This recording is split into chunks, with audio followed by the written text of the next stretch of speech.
I get to fight Elder Dragons now. How good is that? Oh. Oh. Delightful. Okay, let's make sure that I've got my sheet open and ready.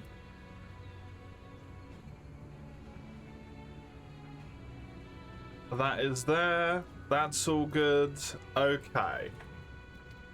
I get to immediately tick some stuff on this. Hello, hello, how are you?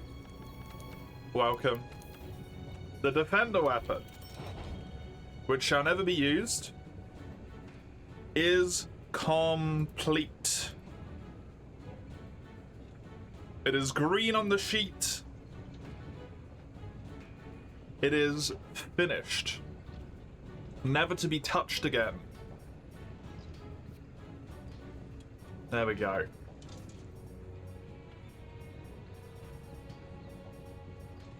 Oh, look at this stuff.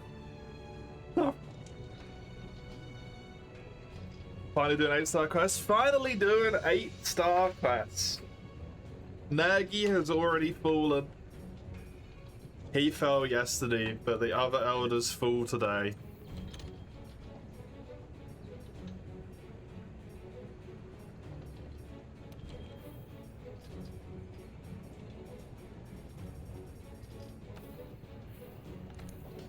All, absolutely all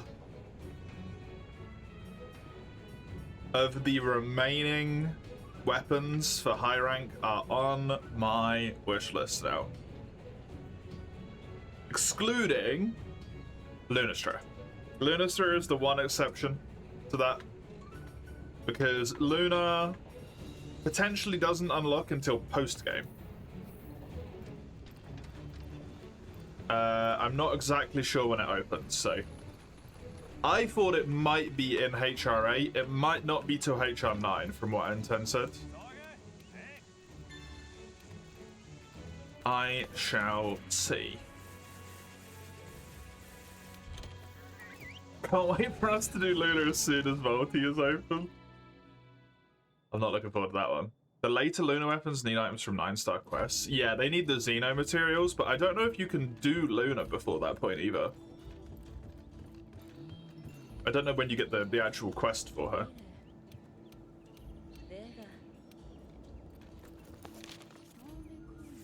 Because it seems weird that it would unlock after I've done all 3 of these, but before Xeno.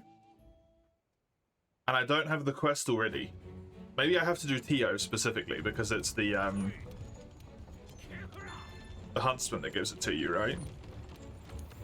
They need tickets. Oh yeah, the super late game tickets.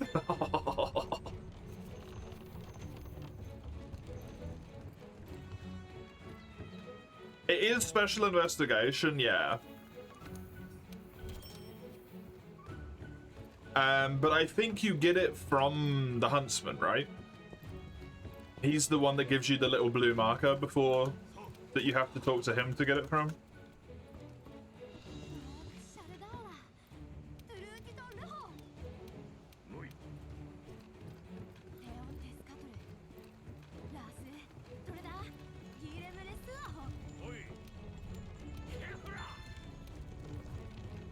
This man refuses to stop requesting things.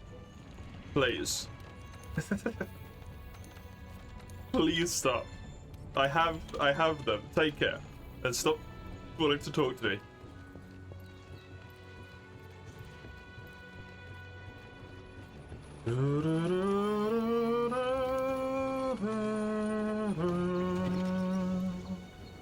I believe, potentially, I might have a bug upgrade here as well.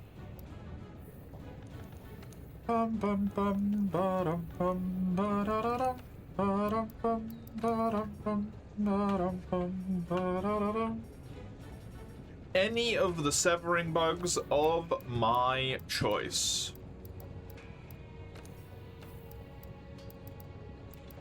I see. Well, that's probably going to be the Grand Kafar then.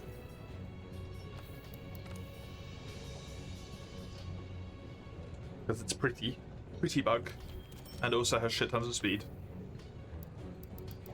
Grand Kafar is leveled up.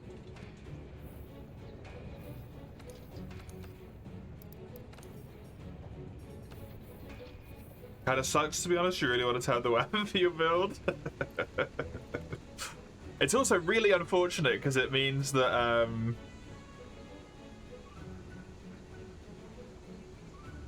next rank is so ruled by doing almost exclusively Xeno and Lunastra.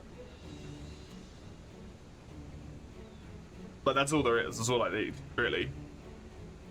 But a little bit of material here and there from where I don't have, like,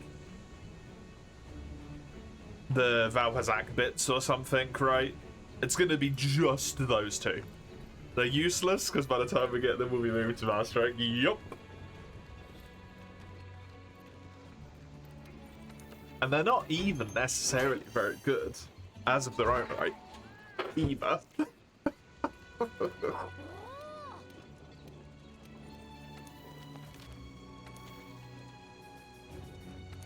Bum bum bum bum bum bum bum bum bum bum bum bum.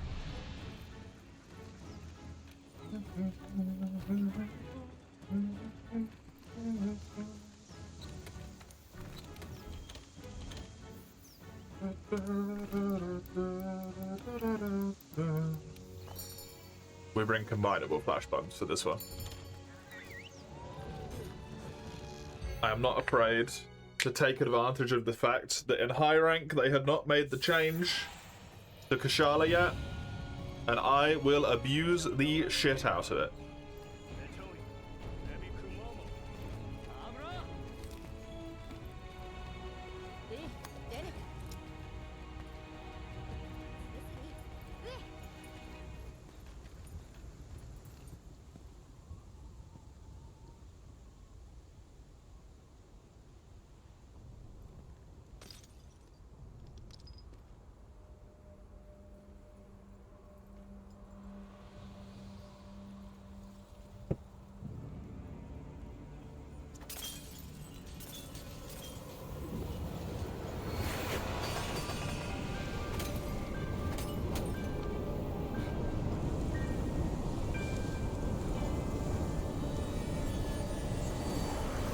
Me and my friggin' Cincy armor still, man.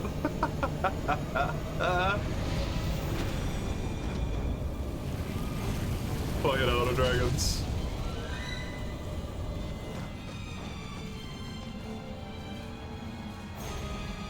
Oh. Dude, Kushala's old music is so much better than the music it gets in this game. It's so sad.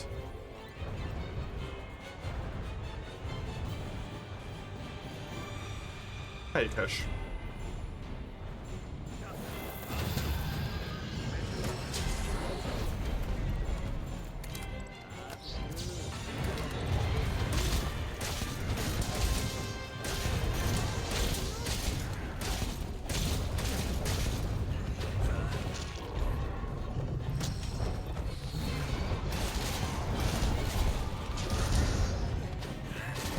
Kind of big, actually. Or I'm just used to non-elders. Been playing non-elders for so long, I'm like, man, these elder dragons are humongous. Only Kush deserve a crumb of respect. I like Kush, man. There's definitely some gameplay design problems, for sure. You know, I'm not gonna fucking, like, disagree with that in any way, shape, or form. I actually really like Kushala.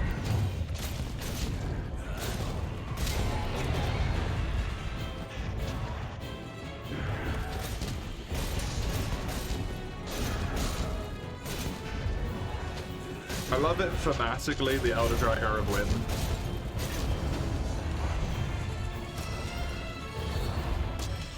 Being metal, because it can afford to fly still. Oh. It's wonderful. Oh my god. I do not know how to say that. So thank you for the follow, I appreciate it. I'll say ill pro. That's the start of that. I'm gonna mess that up real bad. You like Kush Splash Stunned or Paralyzed? I love the music for Kushala, especially like Free Worlds. Oh. I love the gracefulness. Hello, welcome. Good to have you.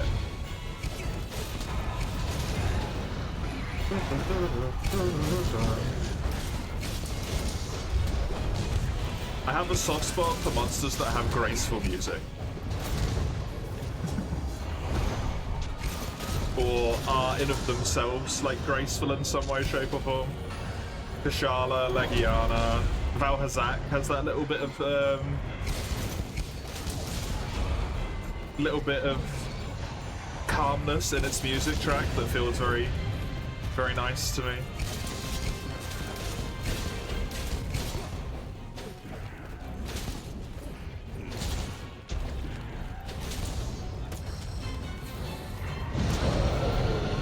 Not there's ever a good time for red to run out, but that was a very bad time for my red to run out.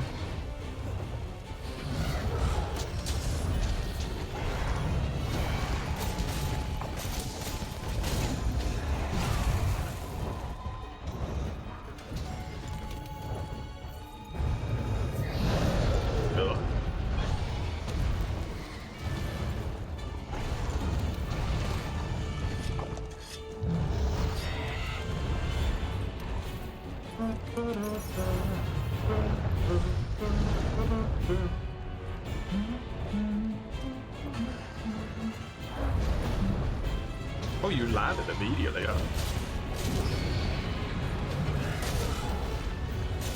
I should have brought the Pookie weapon. It's gonna get... Wait, no, Black Wind doesn't really matter as much in this game, does it? It is gonna get Black Wind, and it will be annoying, but it's not as bad in this game.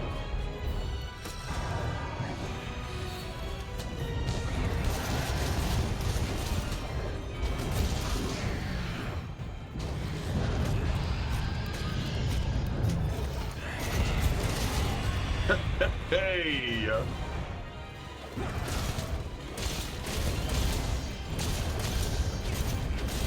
You don't even know what Black Wind is? You've never heard of it? You can see how Kush's tornadoes are kind of like grey right now, and the color of the wind wrapping around Kush is white. If you don't head flinch it for long enough, or flinch it in any way, shape, or form, how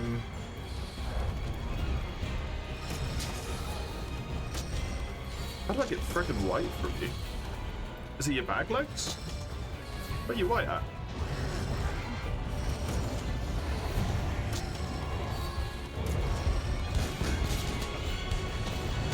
Where is your white at?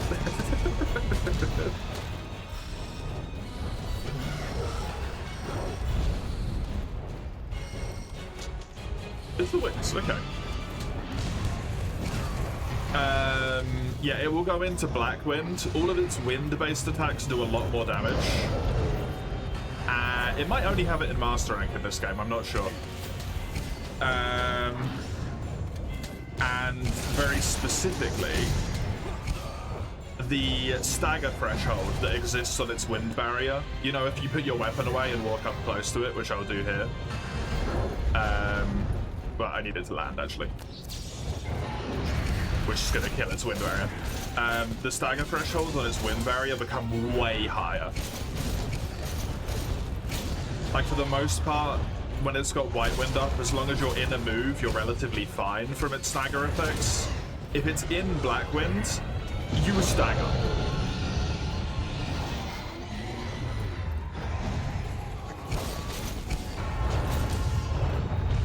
Say something, not to criticize. I'm fine, don't worry. I can handle critique. Can lower the game volume, turn mine a little bit higher. Difficult to hear some words. Very fair. I did turn it up at some point for some reason. I don't know why.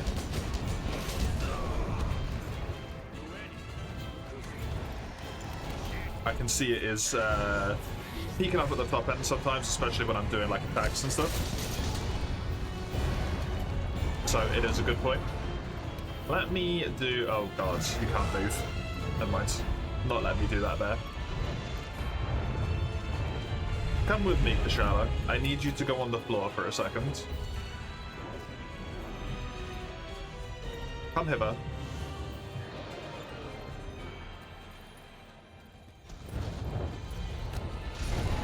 Thank you.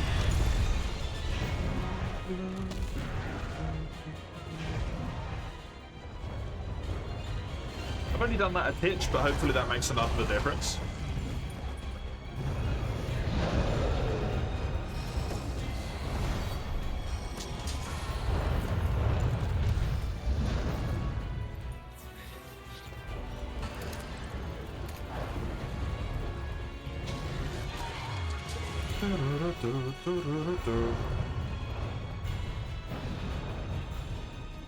No, the balancing of audio, in my opinion, is an eternal struggle, so I am appreciative of any any attempt to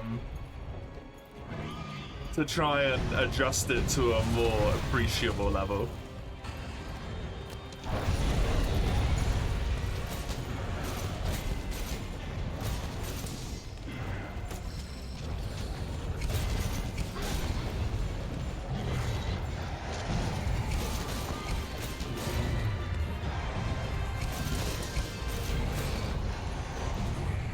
Oh, why did you have to win to me? I was doing so well. You hear you should have brought Sticky Bowgun.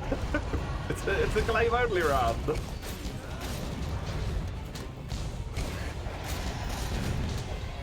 No, in this game it's really easily managed, Blackwind, because every time you flash bomb it out the sky, Blackwind is gone.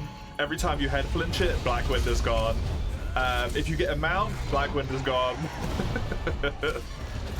I'm pretty sure if you use Crystal Burst, Blackwind is gone. Because it causes the monster to flinch, guaranteed. That's a problem. Thankfully, my problem fixed itself.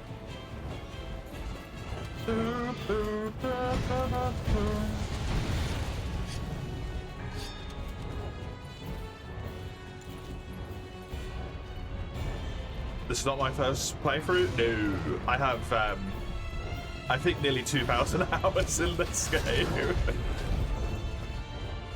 At this point. Now this is a semi-challenge run where the challenge isn't because it's challenging, the challenge is because you need to have patience. And I have played,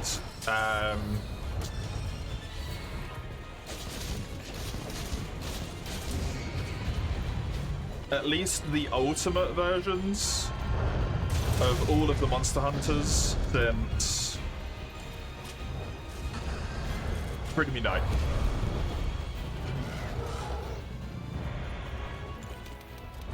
And since Freedom Unite, I've played every game in the franchise. I've been here a while.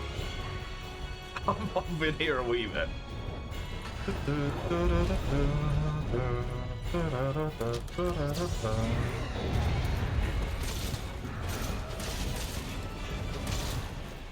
You do all that, you can also just use Sticky Bowgun.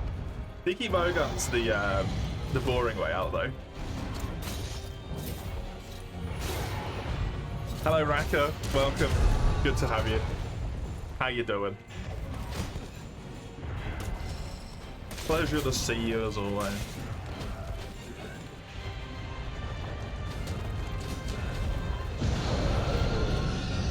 What challenge is this? It's a collector's challenge. It is a attempt to pull over a POC, a Professor Oak challenge from Pokemon, if you know what that is. Oh, get the tail. As soon as I am able to, in every rank, as soon as I'm reasonably able to, apologize, I have to build all of the weapons before I'm allowed to move on to the next rank. Sorted by quest tier stars is the logic.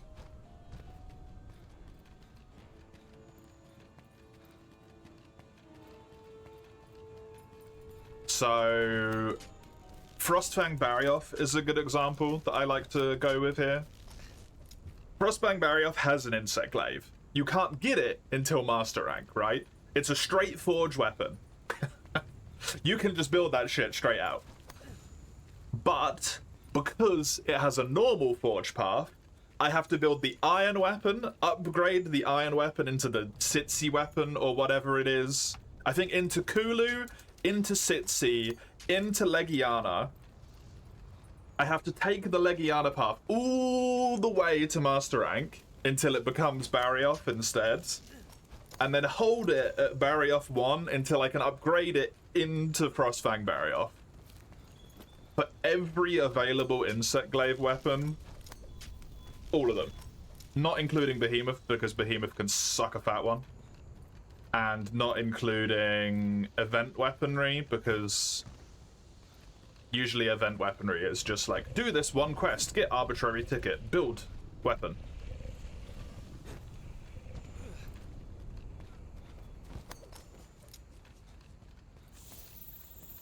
I've got any slinger ammo? There we go.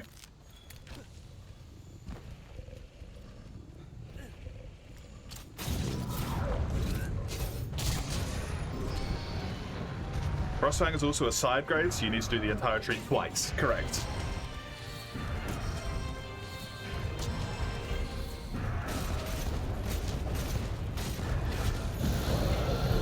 Behemoth and Legend alongside you like doing, yeah.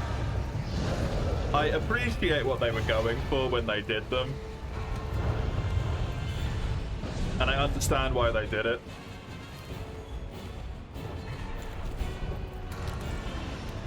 I don't think it works very well. Oh yeah, Kashala Arena. I need to get up top, so I don't get harassed by tornadoes.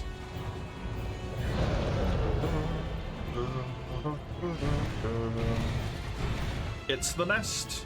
I always forget that there's the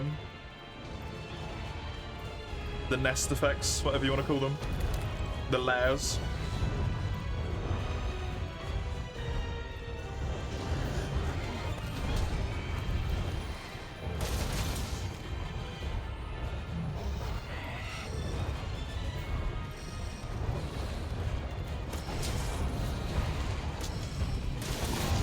Hey. What's with the clothes you need to do everything from the start? You can't craft out your 6-9 gear? Yes. It's from the beginning. So for the sake of Insect Glaive here, before you've even killed a Great Jagras, because Jagras puts the star tier up to the next star, you have to build like 14 iron weapons and 16 bone weapons, I think. Something along those lines.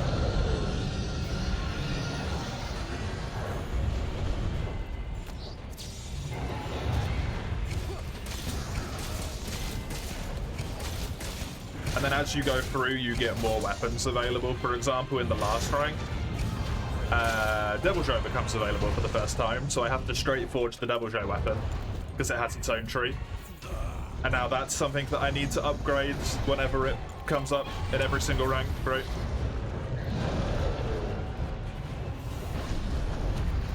Which is only in, like, next rank? No, this rank? And then at the end of Master Rank, so it's a bad example, but...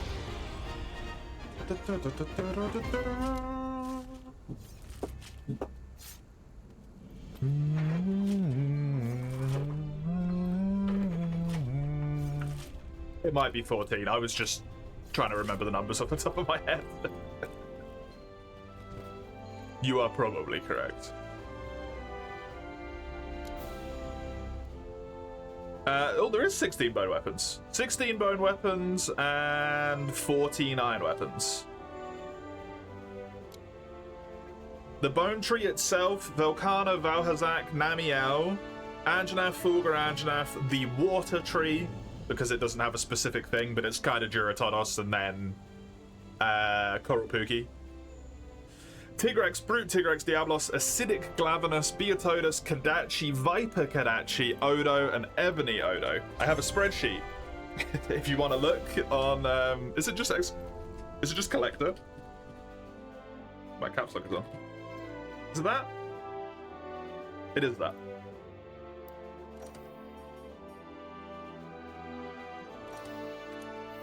Surely you'll let me use AT.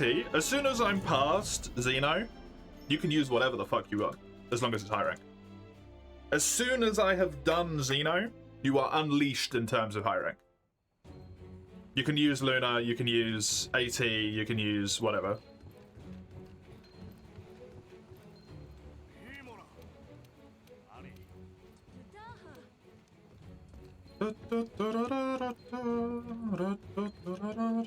Draken incoming, you can use the Draken armor.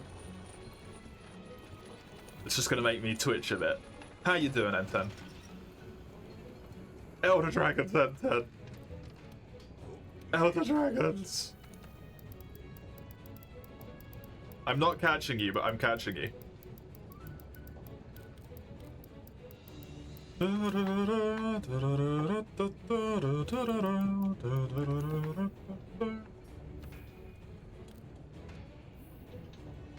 What you meant before the first Great Jagras in low rank, where you need to do bone and ore? Oh, right. No, I'm only doing it for Insect Glaive and nothing else.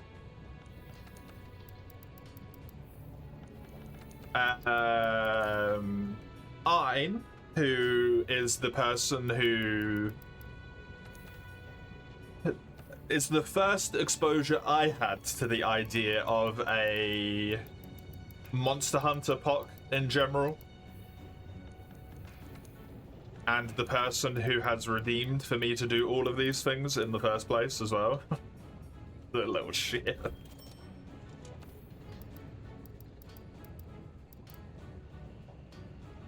Is doing one in For You, where they are doing every single available weapon in the entire game, but they can straight forge things.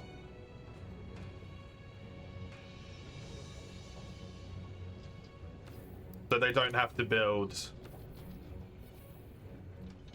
the tree into Tigrex in low rank for you. They can just build the Tigrex weapon straight up.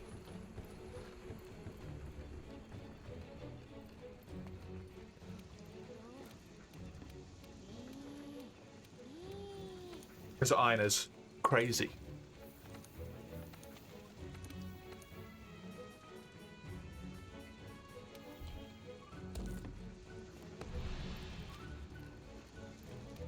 Wait, no. I have the camp now.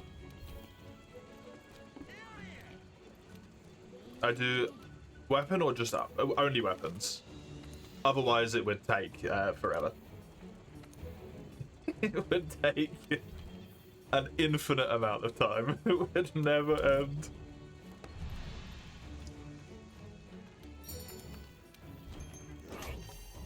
Put some mango saft into the freezer, it turned up into sorbet. Oh! That's amazing. Mango as well. Oh. Oh. Way more manageable like that with only Insect Glaive, yes. But it also means that I am forced to play just Insect Glaive. If there's a bad matchup, if there's a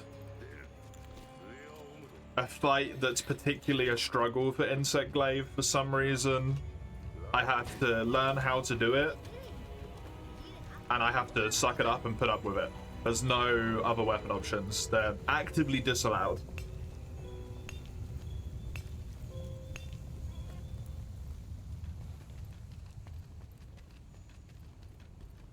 Not as much of a problem with Insect Glaive as it is with some other weapons. Like Hammer or something, right? An alcoholic woman decided the entire neighborhood should rise at 5 a.m. today. The heat has sapped the last bit of strength you had. Oh, that sucks. I'm gonna go, Pad.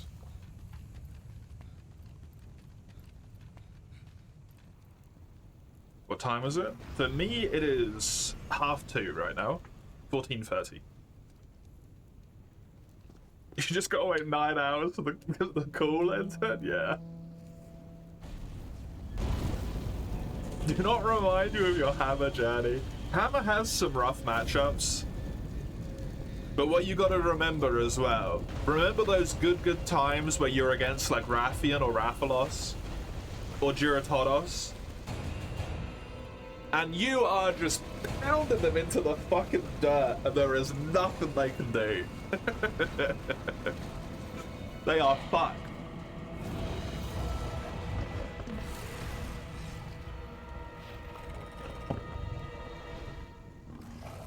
Hey, buddy.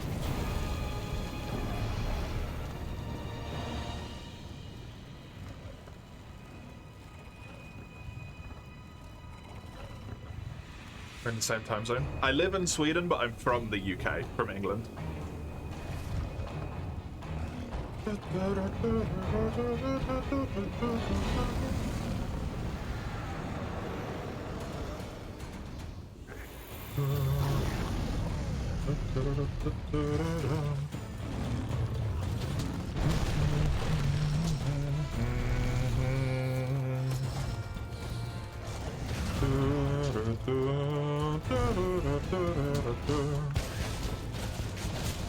You're from Italy? Nice. I had assumed as such. Based on the name. It's why I did not even make an attempt to try to say the full thing. Italian is not my, I have no exposure on how to speak basically any of the Romance languages whatsoever, other than a wee bit of French, maybe.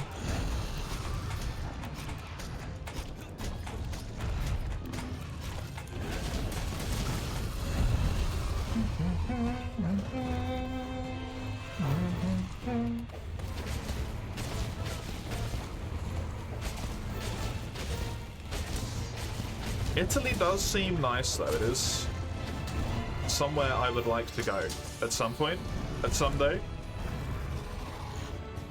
Mexican raccoon! Amazing. French exposure is something to repress, not recall. Valid.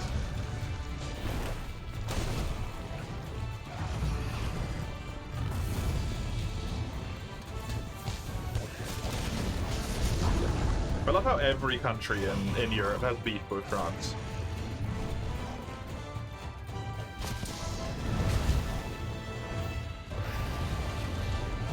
That's what you get being the European hegemon for a few hundred years.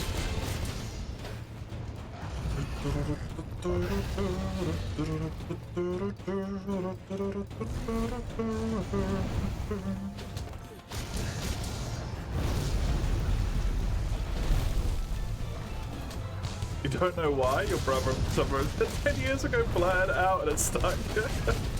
Fantastic.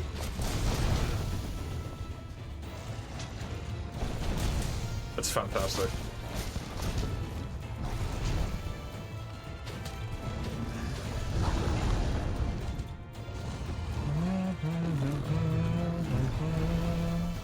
Not every country has beef from Britain as well. We just like you on the front.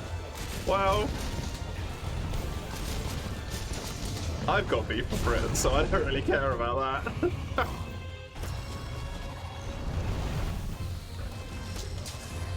Now, every country inside of England that isn't, or it's inside of Britain that isn't England has beef with Britain.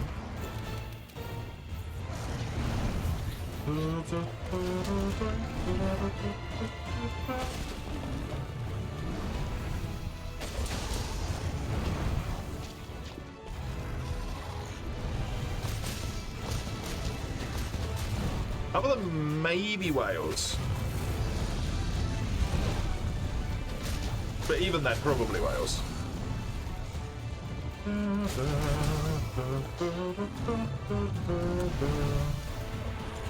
Very united for sure, yeah.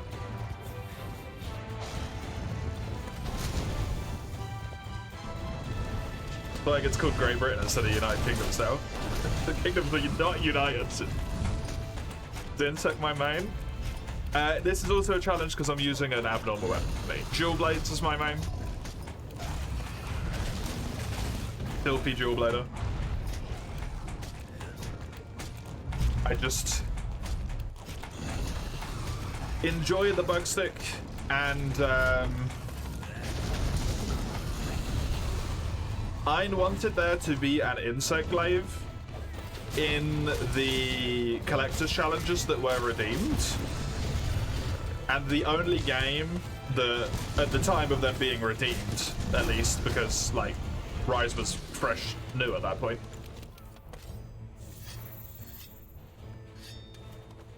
At the time of them being redeemed, World was the only game which has insect glaives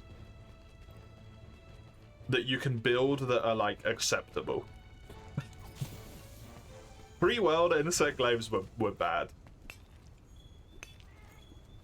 You had to level the bug simultaneously alongside the weapon, or you wouldn't be able to upgrade the weapon.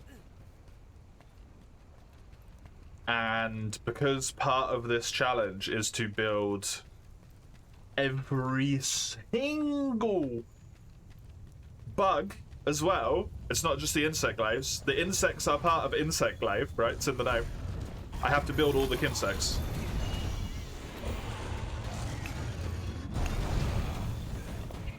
Doing that in one of the older games where they're not just loose weapons and they're forcefully attached to a weapon in 4U, for example, your bug is weapon specific in that game, is no.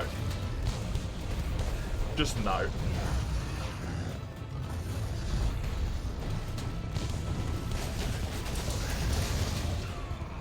Only reason Dual Blades are filthy is Flint Tree exists. Your crimes will be more before the council. I've played Dual Blades since Freedom Unite. And because in the old games, Flinch Free never existed. Flinch Free is a World edition that did not exist pre-World, to my understanding. Not to be mean to the newer players terribly too much, but World and onwards, the players never learned this little thing that we call positioning.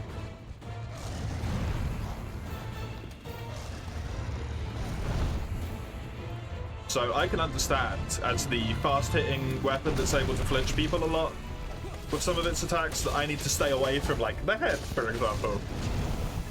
When there's a hammer player in the lobby.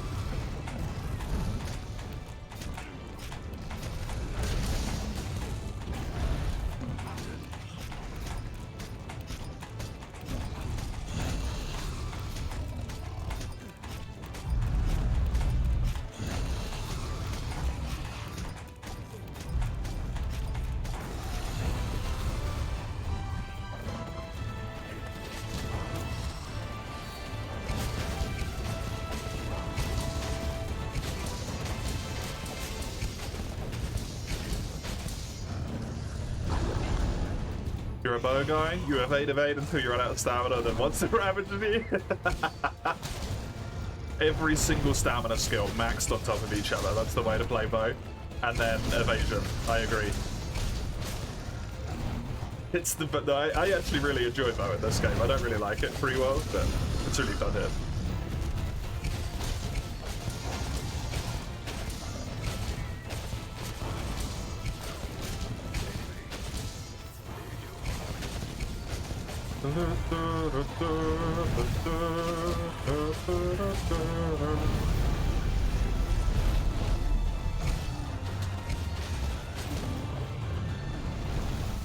Funny, most did, never did. World wants you to know. Yeah, World wants you to know how to position, but World also simultaneously rewards you for not positioning, so people just don't bother to land position.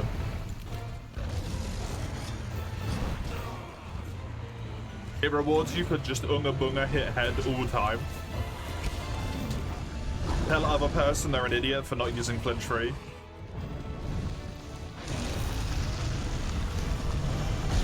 Even though it's HR5 and Flinch Free hasn't even been unlocked as a skill yet.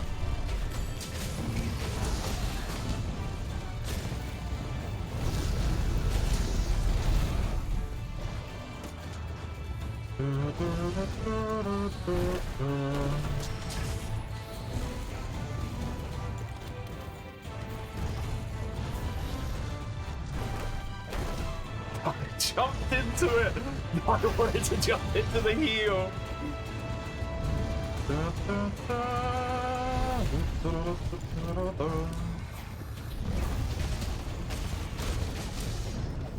That's terrible. Absolutely terrible. A hunter born after 2016, as in they start hunting after 2016? Or as in actually born? I'll have you know, no one is born after the year 2000. Births just stopped.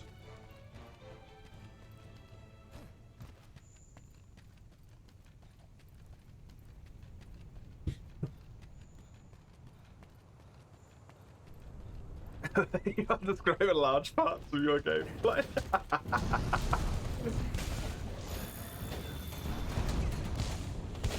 Counterpoint Mace? Mace isn't real. Mace is a government construct by the Dutch to make us all underestimate the Netherlands. Before they go on their mad global conquest to flood the rest of the ocean with land. So that they can make the new Netherlands.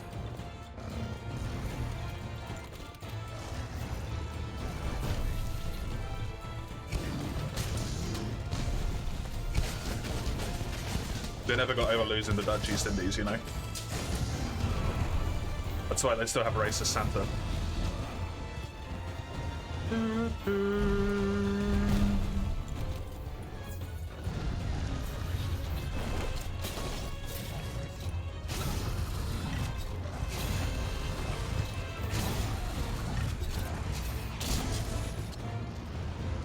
What? Fuck you. That's some bullshit.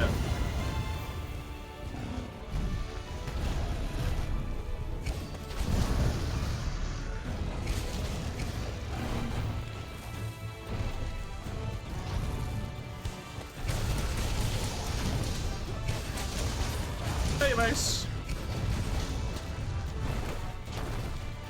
How you doing? Balls. Trying to replay one from the start, you find two things difficult. Zora quests are annoying. Yep, they are. 2 master rank, there aren't any good bow armor sets. It's a little specific at once. Yeah.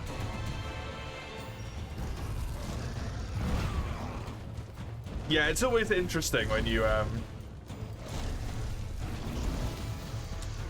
when you've started playing a weapon in post game and then you start playing the weapon before that point and you realize how much of a struggle it is.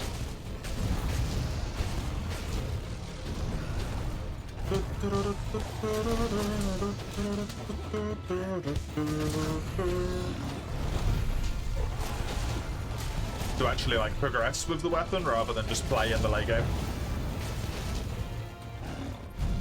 Another thing that probably makes it quite difficult, I would imagine, stamina surge just does not exist in low rank, right? As a skill. There is no stamina surge in low rank. And that's crucial for bow.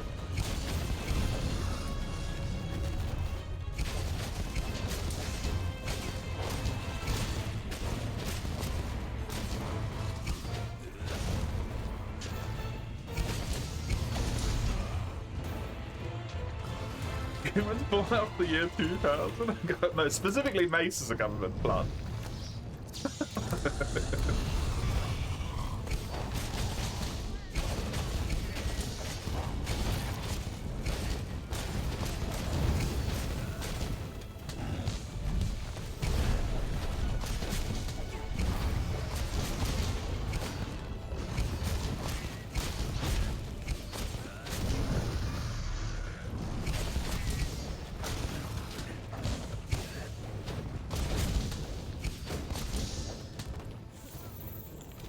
You can meet a plant if you want to.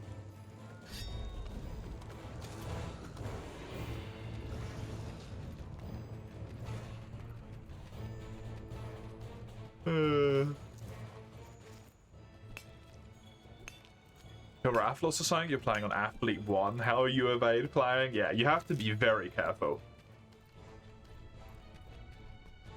That's one of those things where it's like late game world and world in general, once you get to a certain point, does not want to teach you the importance of positioning. If you want to play through the game with something like bow, positioning is important again all of a sudden. Otherwise, you're gonna get pretty fucked over by the fact that you have no evasion, no evade extender, no stamina skills. It's rough.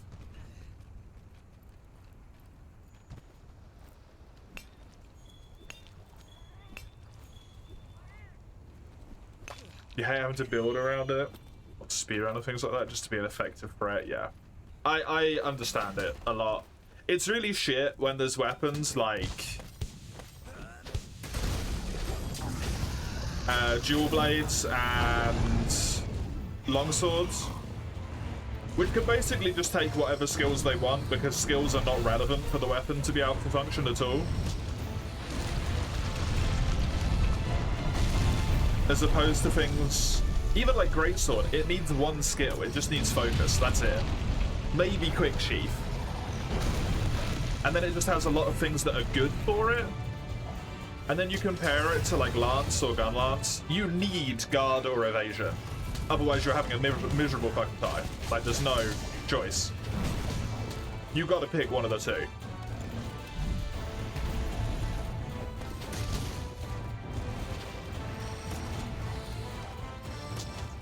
If you want to play bow, you're so forced to like take stamina skills, at least in World, and increase arrow damage of the relevant type, well, you just get screwed over, right?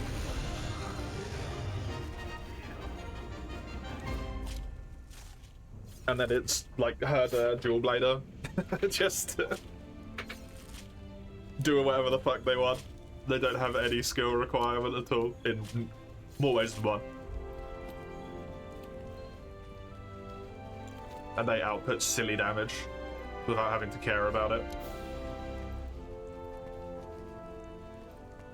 The Chad Lance player who's been playing nothing but Lance for the last 7,000 hours of their life has to use a full build specifically based around the fact that they're playing Lance. Still does less damage.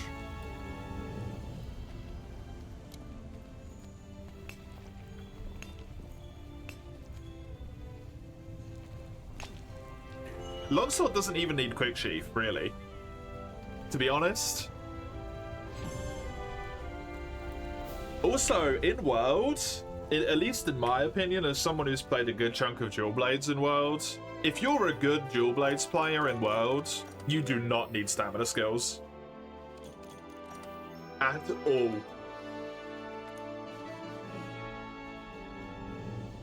It is not needed. Your demon dance in this game drains so slow. It's crazy. You have stamina for years.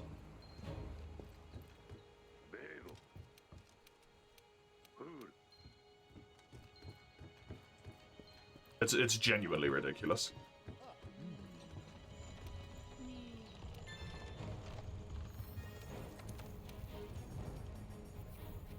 You like to play longsword almost only counters? Yeah. That's the thing. If you want to play only counter longsword, then you do need Quick Sheath. If you want to play longsword, the whole weapon, the counters are just supplementary to your normal stuff, right? You don't need it. It's nice, but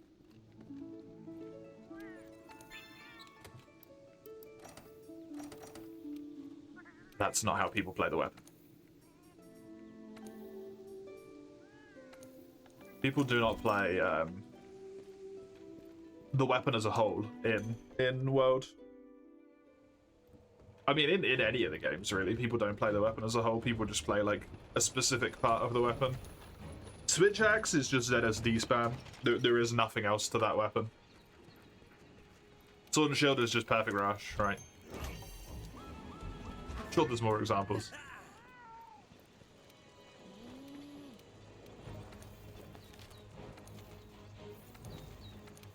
As long as peeps be having fun.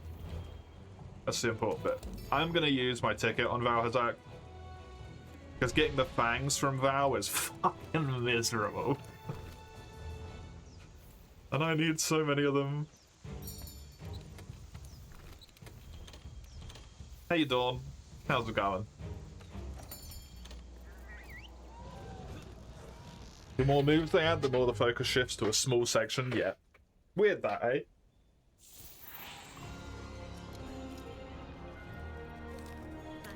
The more and more of a moveset we get, the less and less of it we use.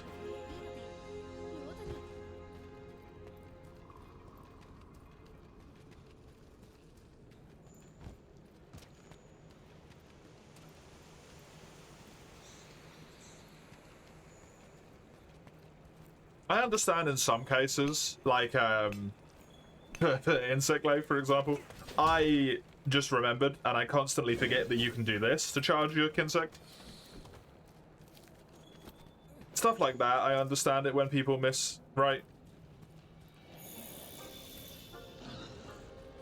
But with... I hate to use it as an example, because it's kind of like the horrible example, but... So, with something like Longsword, right? You don't just forget that your entire normal moveset exists because you're playing counters, mostly. You have to use the normal moveset to be able to do the counters.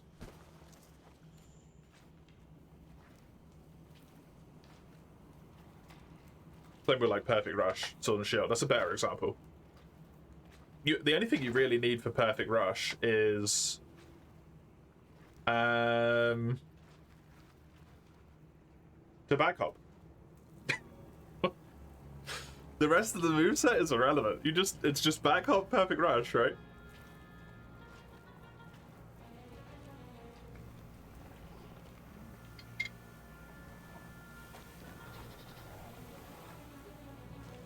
It's a real shame. You like and dislike the Wilds added a perfect timing thing to everything. Jules, Longsword, and bow fit into that playstyle perfectly, add a lot to the playstyle. Every other weapon has a thing that sometimes happens as not needed. I think, at least personally, them adding that mechanic to Wilds is, for the sake of gameplay, in what Monster Hunter gameplay means to me personally, is one of the worst things they could have done.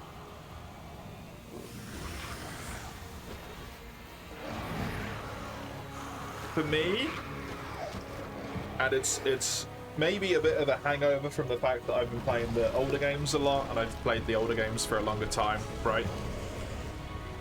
But it's about 50-50 in World. Pre-World, the monster is the focal point, right? The protagonist of this hunt is Val Hazak, for example. It's not because it's World, we're equal. And then my weapon reacts to how I do that fight. Notable exception being GU, because they added the styles and stuff. Or generations in general. But generations and onwards, Worlds, Rise, Wilds, more and more, the monster is just kind of there. A lot of the time. Like, there is a monster we are fighting. But the monster is so irrelevant compared to the hunter.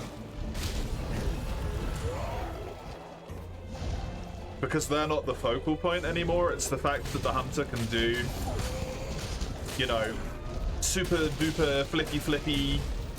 I dodged perfectly with dual blades and then did a move that perfect dodged a bunch of damage because I did that and then enhanced my entire moveset. but because I did that dodge, I got a wound on a specific part, which then allowed me to slide down the entire monster's back, doing tons of damage, knocking it over in the process. What monster I'm fighting is irrelevant there, right?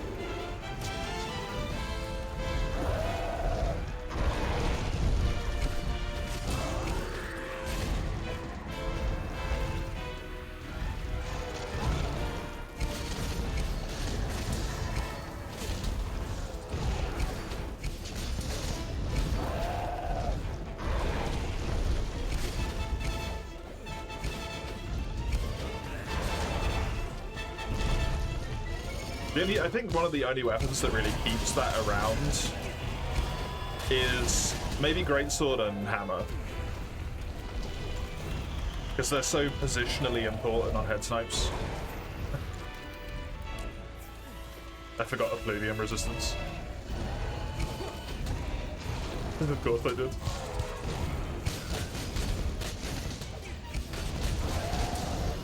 That's not to say the old games are better, the old games are just different. In a way in which I prefer. Everyone's gonna have their own preference to them, right?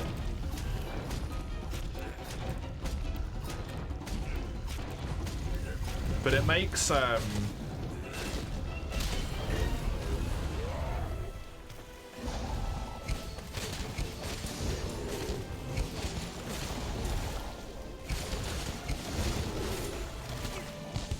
when the game is called Monster Hunter, and the game is progressively becoming more and more about the hunter and not the monster, you're losing half the identity there, right? Oh, it's half the time.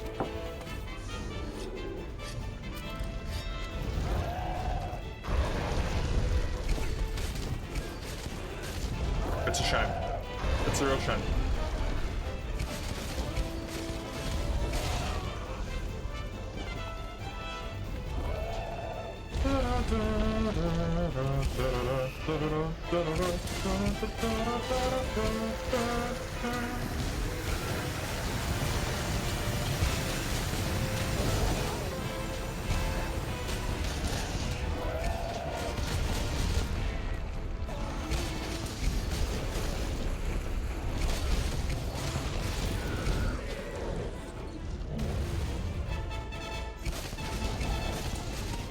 Dark Souls and its consequences have been a disaster for action RPG.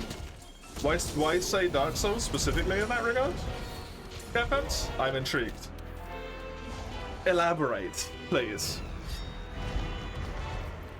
Welcome. Good to have you. Switch Axe always felt a jump behind to you? You think it's still got that feel? I don't in World, to be honest. I like Switch Axe in World. I think Switch Axe in World is amazing. I can't say what it's like in Rise or in Wilds because I didn't play those games really, but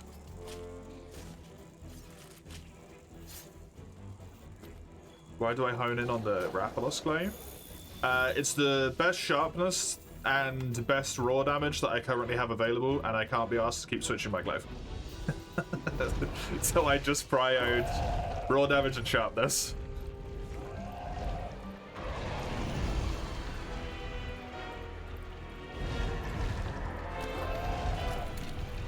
Aww.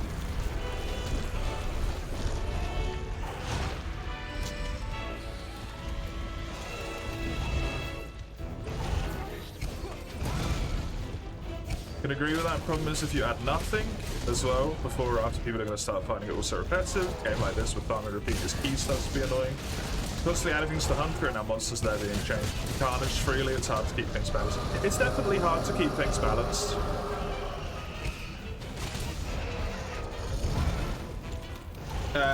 And I don't necessarily think things have to be balanced in terms of Monster Hunter either. It's not a hyper-competitive PvP game, right? Things can be a little bit broken. It's genuinely fine.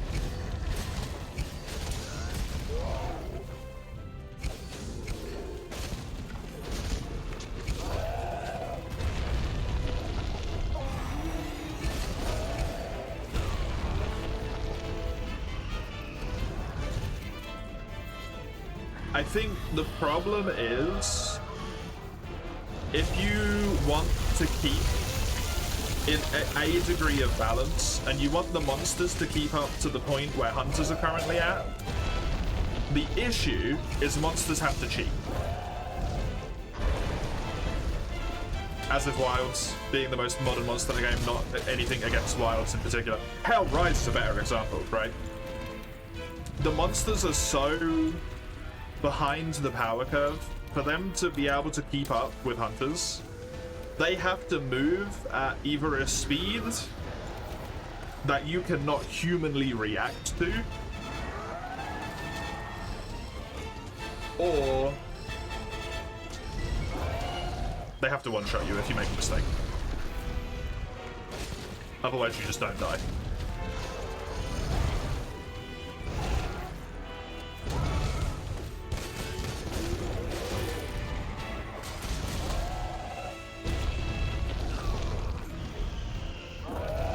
And then that becomes unfun.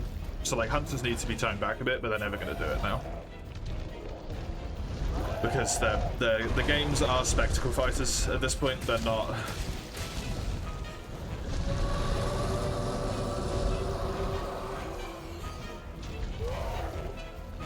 Action RPGs in the same way anymore. Even Worlds borders that line.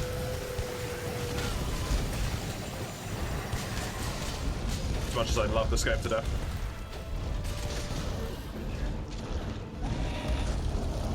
At the end of the day, it's just sort of like a it is what it is thing, right? Mostly tongue-in-cheek, you do see Dark Souls as a game that led to the current popularity of press button, 0.2 seconds from vulnerability gameplay. Fair, yes. That I can definitely agree with. The ubiquitousness of the dodge roll.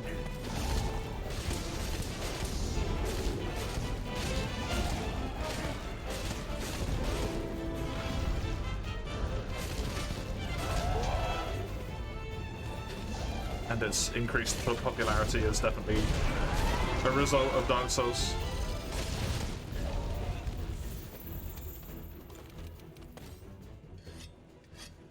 Balanced in its own way. Yeah.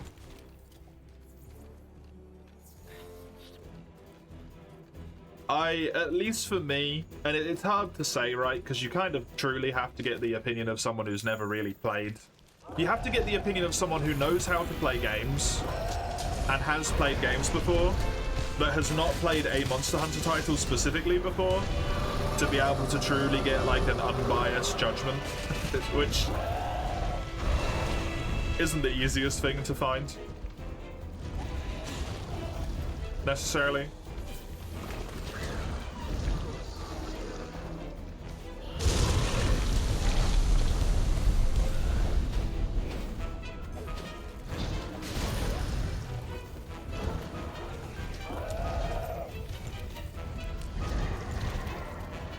But it's and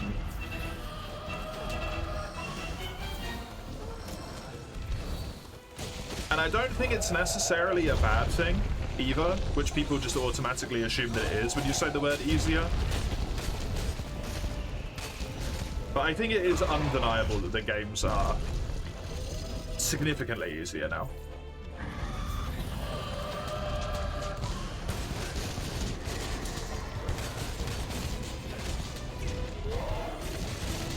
And I think a lot of that is because of the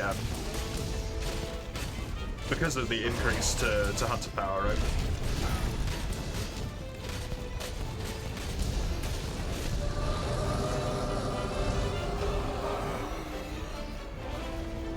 Hello, Ice. Hello, Eugene.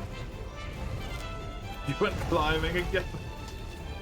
I mean, at this point, you deserve the fallout. You didn't learn from last time.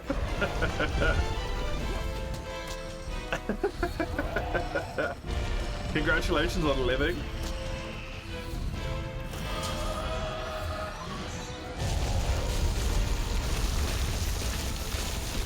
How's it going, Eugene? Welcome.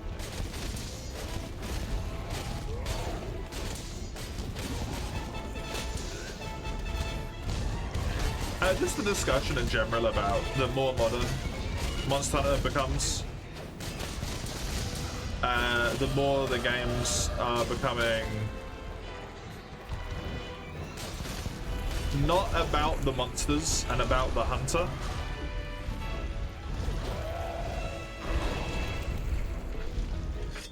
Wouldn't say it's an argument.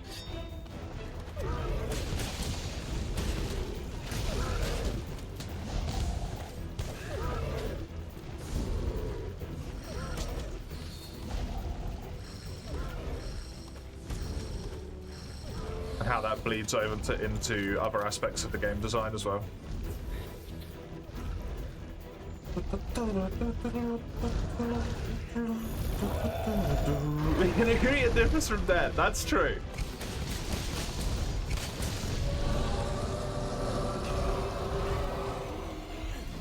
You brought the phone for nothing. You should have waited for a day. You didn't buy it for nothing. You have a backup phone. You can probably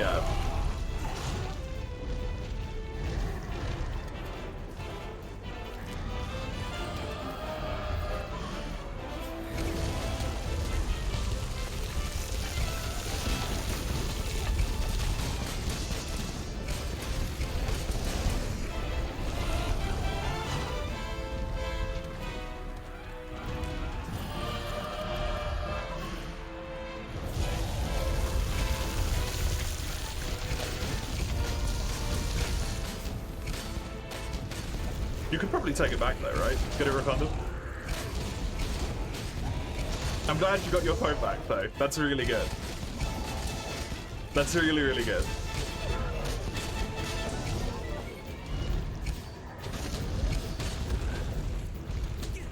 Story is easier. Tempered and Arc Tempered, for example, is still monster knowledge. I can agree on Arc Tempered for sure. Tempered, I don't think is really anything other than just purely a stats boost, right? I don't think it's that much monster knowledge. A lot of the time they don't even get a speed increase, it's just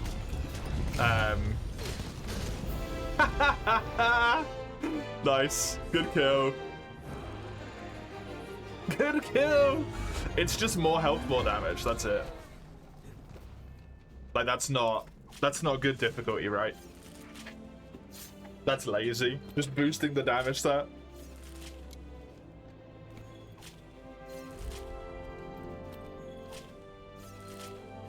Yeah, exactly. Good point, Wise. It's not a Monster Hunter specific problem whatsoever. It's a gaming as a whole problem.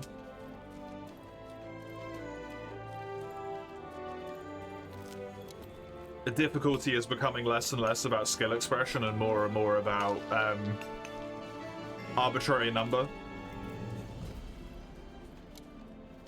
It probably isn't, but it feels like it is. Very doomy to say that it is becoming about it. You already went in, asked if they take it back, but no. Huh, weird. Shouldn't you have a refund period?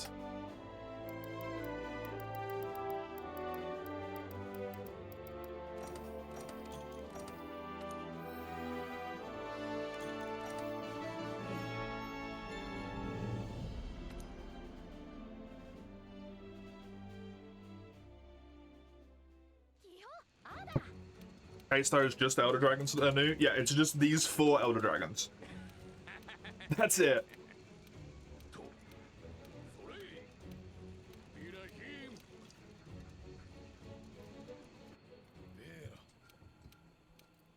Like games like Hollow Knight were popular because it wasn't about the damage, yeah.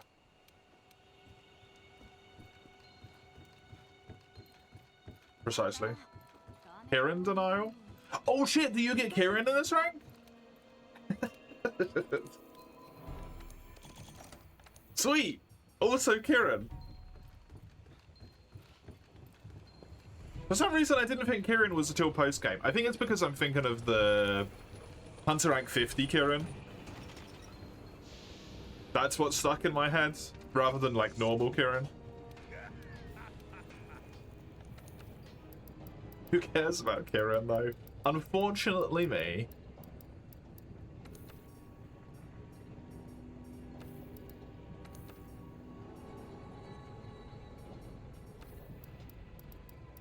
I do have a Kirin weapon.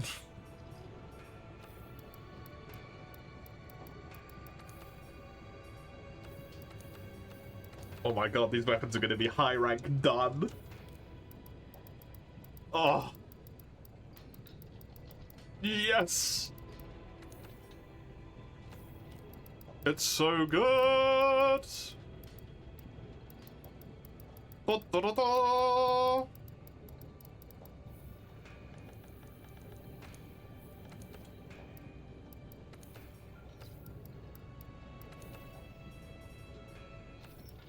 Five, 2, 7. This thing is so strong. 5, 8, 9. Jesus.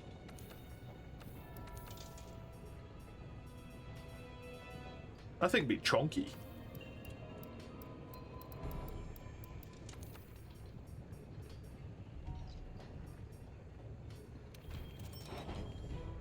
You say skill issue? Trying to make a fun of someone's broken arm because you have no arms that can't be broken. Yeah, the thing with the skill issue is there's definitely a lot of situations where it's true, but I think that is the exact point in which we're talking about, right?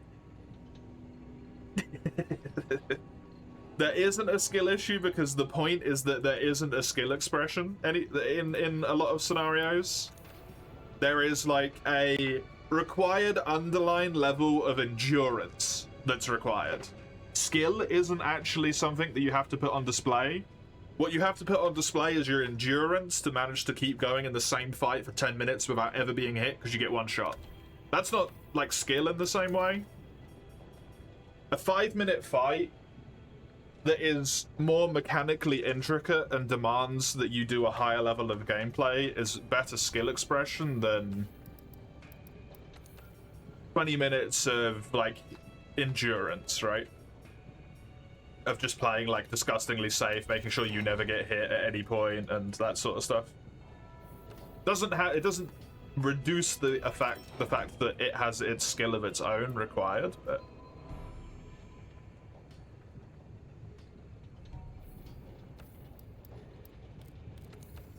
that's still very much true.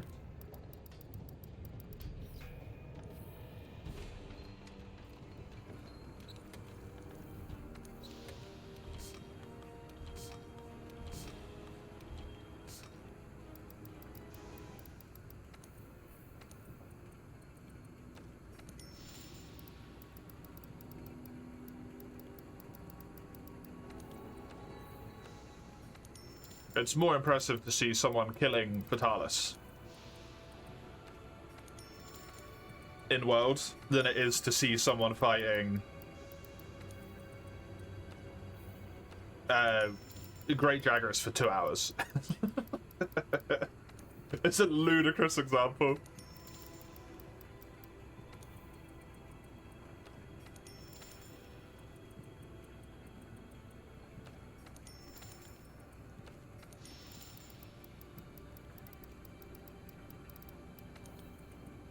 I don't know if I should be selling down to 20.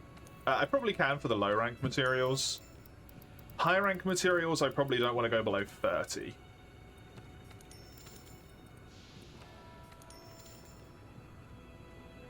The breaking point when DS3 released. From that point onwards, is headbutt the wall. Yeah, bar the occasional thing.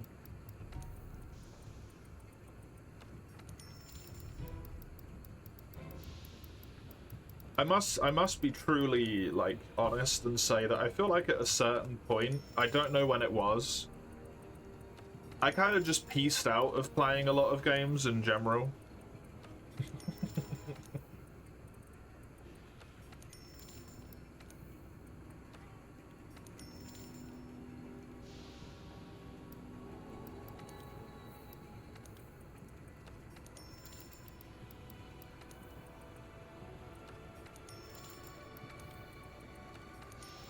Basal upgrades of Xeno. Ah, oh, that's so mean.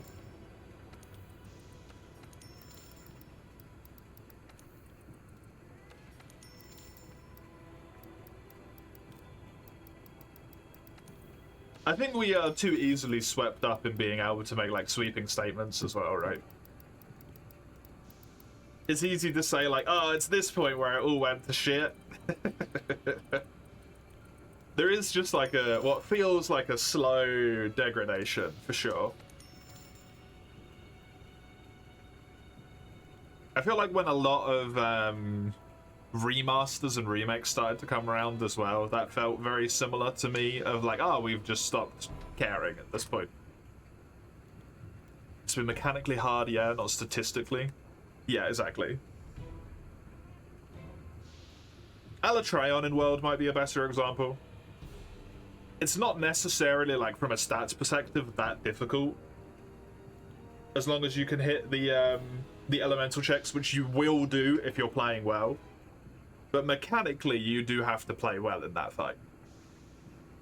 Shout out Guild Quest, doo-doo ass feature. Guild Quest were the worst. Guild Quests were terrible. At the same time, from one headbutt to another, the wall actually resets. If you succeed in breaking it, it means you still become able to do it. Luck can help you to a certain extent. Really changing as you. That mean you said it's not true, you can see it in a different way. Yeah. I think it's just very much specifically like when it feels I don't know how to put that. When it feels like your way to win is to headbutt until the wall breaks, rather than like chipping away for weak points on the wall until you can find a way to push the wall over, right? When you're just headbutting and headbutting and headbutting until it eventually works.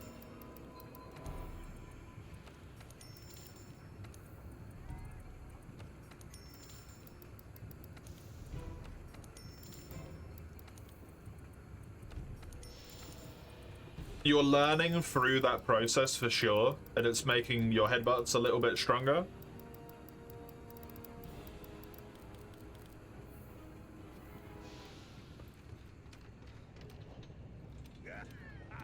It just feels a lot nicer when it's like this mechanical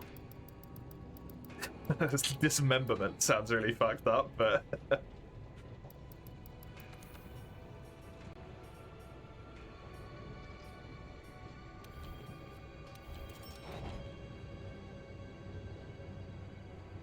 when there's more intent to it, I feel like, rather than just blindly sending another attempt, if that makes sense, right? Hey, Raccoon, thank you for the prime. I appreciate it. It's very kind of you. Very, very kind of you.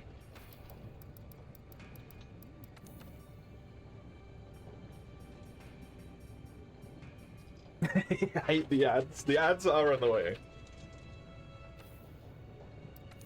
The ads are annoying, unfortunately, to some degree required. 5 Valhazak fangs for these fucking... What are you talking about? I need 20 Valhazak fangs. Is that correct? Please don't tell me I need 2 of these. I need 2 of these. I need 20 Valhazak fangs.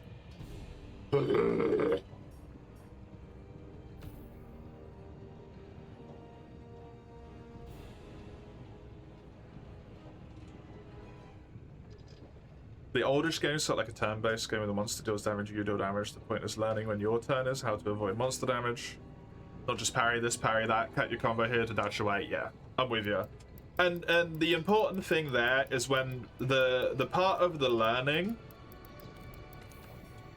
Obviously, you're still learning how to parry, like time the parries and stuff, but it's different to learning...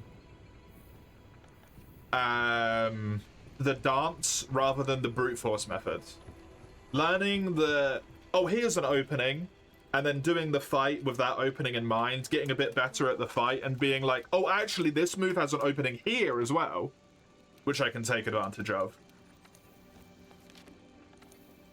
And grabbing all of those little nuggets of opportunity for you to be able to exploit the monster during.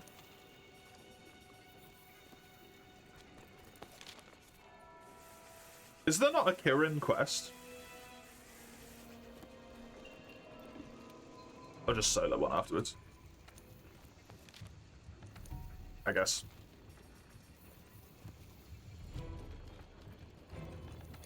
Okay. Let's pop this. Never mind, let's not pop that in there. Apparently it's removed it. I know I copied that before I began, because I was like, I'll copy it now, and then I can just post it when there's multi later. Multi.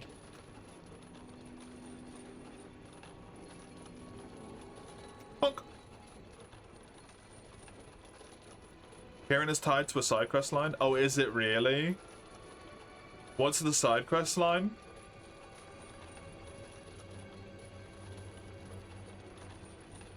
Is it the Is it the alcohol one? Oh, for fuck's sake. Because the message went down a spot. Thank you, Mace. The message went down a spot when I clicked to pin it, so your one flipped into the place.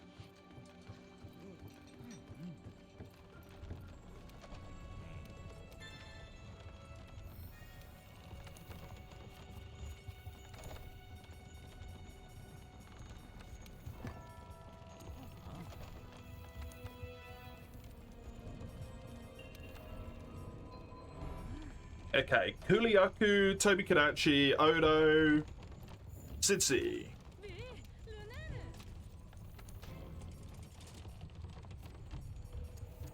Odo, Sitsi, Kulu. I don't remember what the other thing that I said was.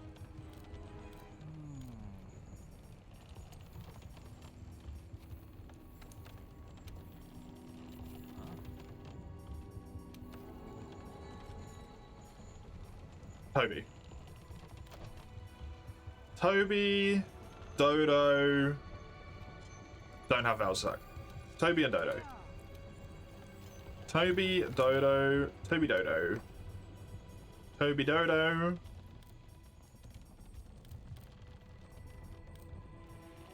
Toby Dodo.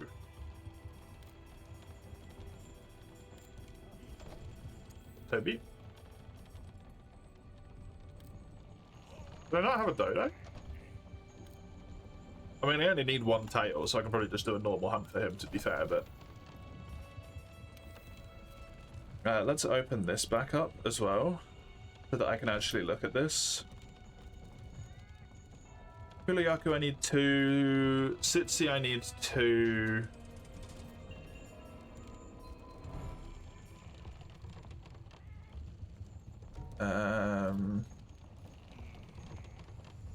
Toby Kadachi, I need 2. This I need 2. I got one of those already. I am gonna need Anjanath, I think. I do need 2 Anjanaths. So Anjanath, Black Diablos.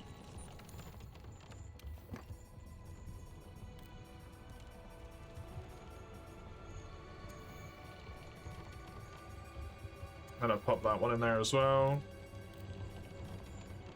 That might be my best Anjanath. That one is probably technically better.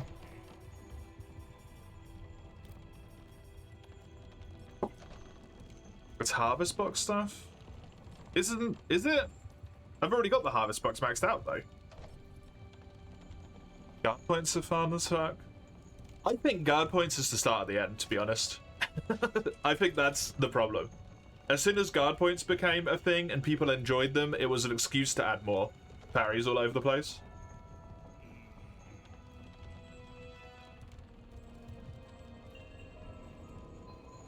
What's my favorite monster? I always struggle to nail it down to just one, to be honest. The example the answer I've been given for the longest time is Shara. But a lot of that is tied up in the way that the story flows into it and the hunt that I specifically had against Shara the first time I fought him. And just the build-up and the emotional, like, connection that I had with all of that. Because that's more important to me than, like, anything else, really. And it was a hell of a fucking time that I had against him. It was fantastic. Absolutely fantastic.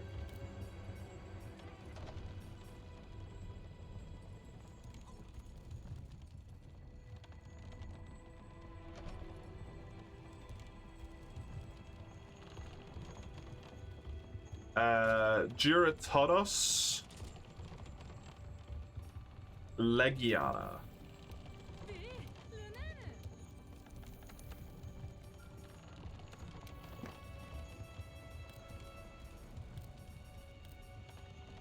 Here I got that fucking disgusting one. Crazy.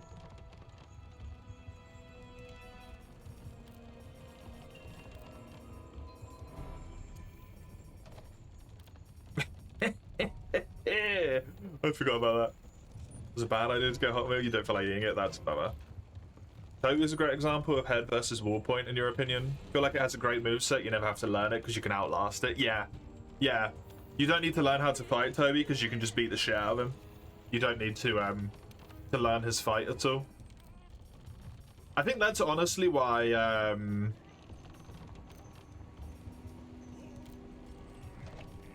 what's he called was so hard for so many people in Master Rank. Viper. Toby was so hard for so many people because it became a little bit more that you actually had to learn his fight and people did not know his baseline moveset.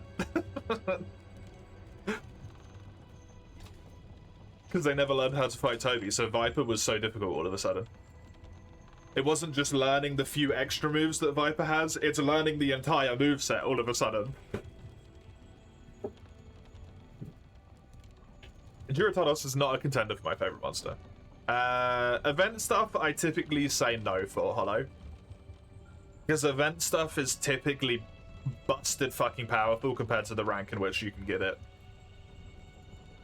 Like, in the older games, there's events where you can technically go to the volcano, like, 2 ranks early and get, like, Dragonite ore and stuff, and it's stupid OP because of that. Guarding is a part of the weapon at Sukain. It has perfect guard in its own sense of the gameplay. Greatsword parry is not. Try and block something with the flat part of the sword. The sword breaks. It doesn't unbalance the lizard. Yeah. I think what made sense to me personally is riposting as a mechanic. When they added that to Lance, it makes a lot of sense that you can, if you can block the monster in the first place, like we're assuming that piece of logic is there, right?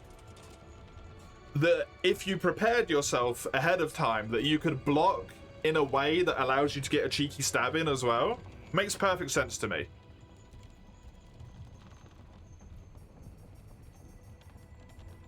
What does not make sense to me is, like, the process of transforming your sword and shield into an axe somehow makes it so that you are able to magically instantly block all of the damage and quickly transform to do damage back. Because it's not the fact it has a shield, it's the fact you're transforming away from the shield that gives you the guard point. I think what would be much more interesting and require a much higher level of skill, the amount of skill that Chargeblade players pretend they actually have when they talk about how much skill is required to play Chargeblade, is if the guard point was on when you switch back into shield, out of axe. When you do that little, like, there is a guard point there, actually, if I'm not mistaken. When you switch back into it quickly and you kind of pull up the shield for a brief moment, I think there's a guard point there. If that was your guard point, that's good skill expression. Just pressing triangle circle at the right time to perform a guard point is not good skill expression. That's just rolling. Like, every weapon can do that, but for some reason, Chargeblade gets a demonstrously stronger benefit. Because it's Chargeblade. Like, that's not good gameplay. All you've done is reduce the value of a dodge roll on every other weapon by making it so that the same input on Chargeblade in 4U specifically this is demonstrably stronger of a reward. Like, sure, you still need to position and stuff like that, but if you want to hit the follow-up attacks and whatnot.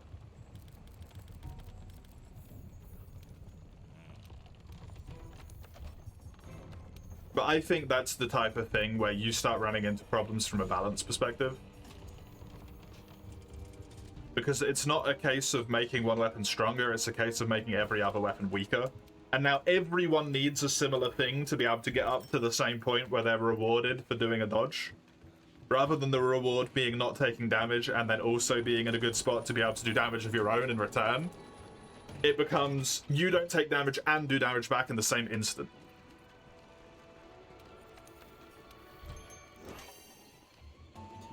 So the more and more parries that get added, the more and more of a problem it is, right?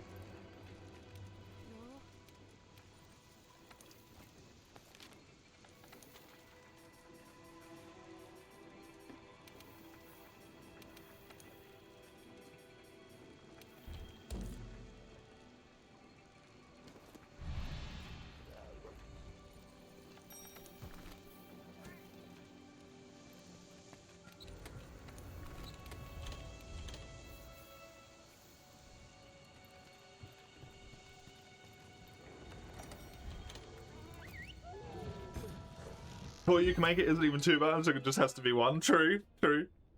Point in your opinion, is it a key factor in your weapon? Evading for bow, blocking for lance, you can make a unique mechanic about it, but having a perfect dodge that only boosts your stats and evades what makes it so your evasions hit and deal damage, like dual blades and wilds. Yeah, exactly.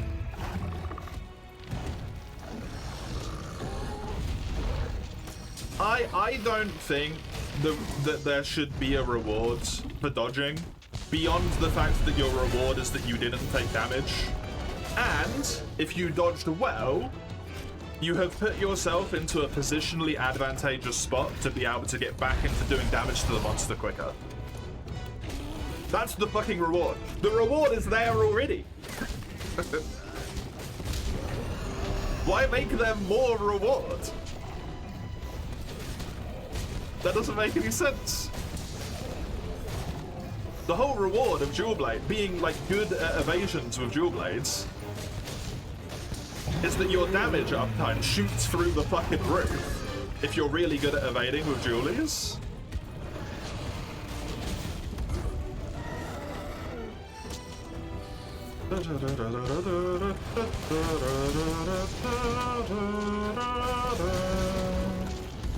Like, that's the point. That's why you become good at evasions with dual blades. The reason you become good at positioning your blocks with lance so that you get knocked out of the monster's line of attack slightly is because it increases your damage uptime. That's skilled lance gameplay, right? I don't know if what the lance benefit is, but doing like a perfectly timed block to get you into like a power struggle, is it called?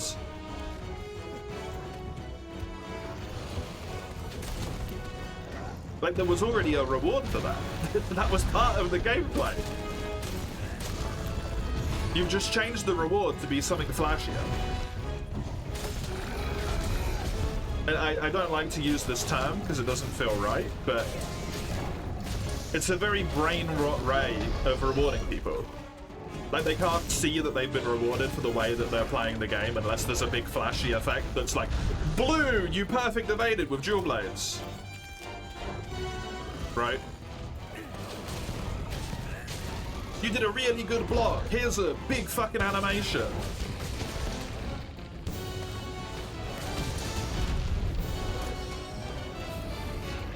Like, the reward could be the fact that you've done it.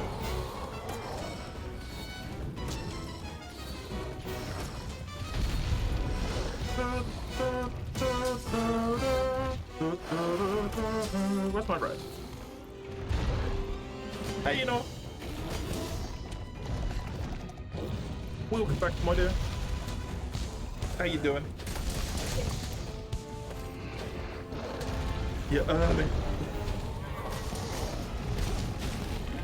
Yeah.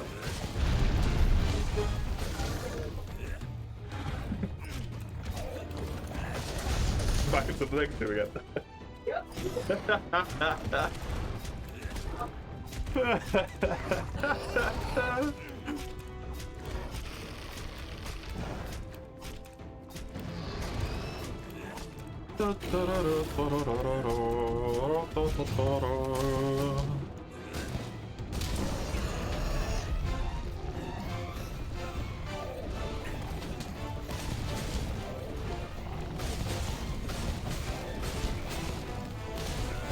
Getting stamina back for remaining into attack doesn't make sense. Yeah, exactly right.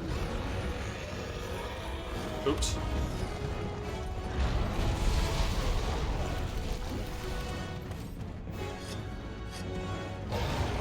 I don't know if I missed stuff.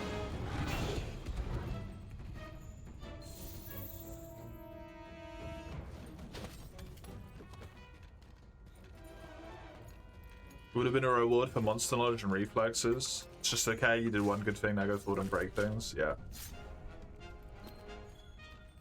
To me, I know it's not the case for everyone, but to me, the whole point of Monster Hunter and the way in which the games work is that you are rewarded for monster knowledge. That's the point, right? That's the purpose.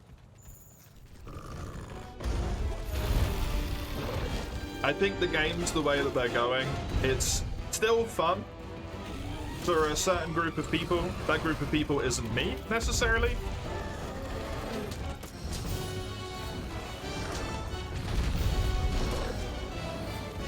I can still have fun with them for a brief bit while I'm doing the progression, but my desire to play the games part once I'm done with the progression is just like non-existent.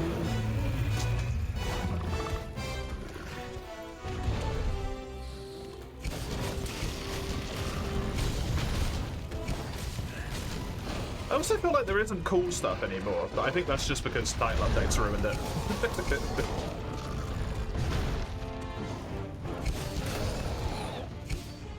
Hop on in a second, you gotta check your beans a bit. Your beans? Beans?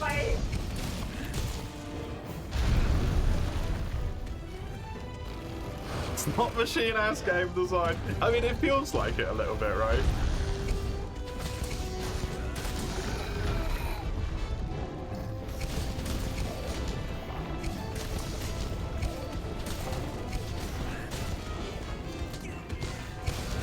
Am I not using the clutch claw because I despise it or for something else? I typically don't like to use the clutch claw with the light weapons because it pisses me off the amount of time I spend trying to get the monster tenderized instead of just like actually playing the game, because you have to hit the monster twice to get the tenderize off. If I'm with the heavier weapons or I'm with dual blades or sword and shield, I'll do it.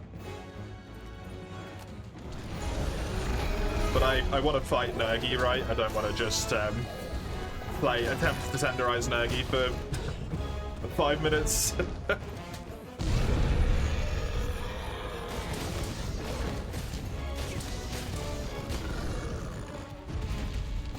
That's the reason why I don't use it, really. It's also not super necessary. I like to use it every now and then to get like free downs and stuff.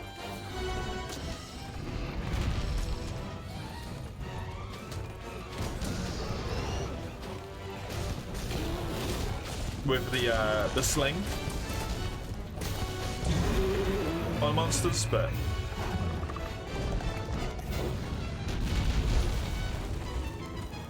I just think the way it works for light weapons is a bit poopy.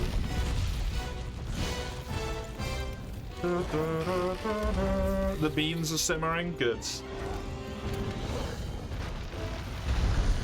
And Lazarus is back from the dead to hunt once more.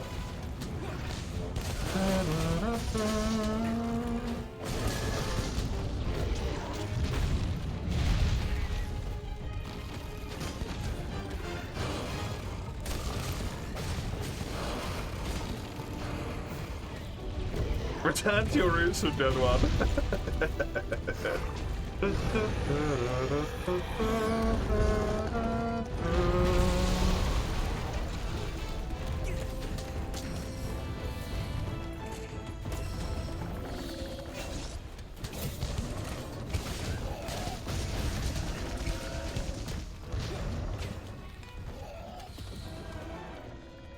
being a monkeys, today was a chill schooling day. Ended up watching profession-specific videos. Nice. Good stuff. Ended up watching hydraulic press smashing videos. Ooh, and ah. Oh, that's funny.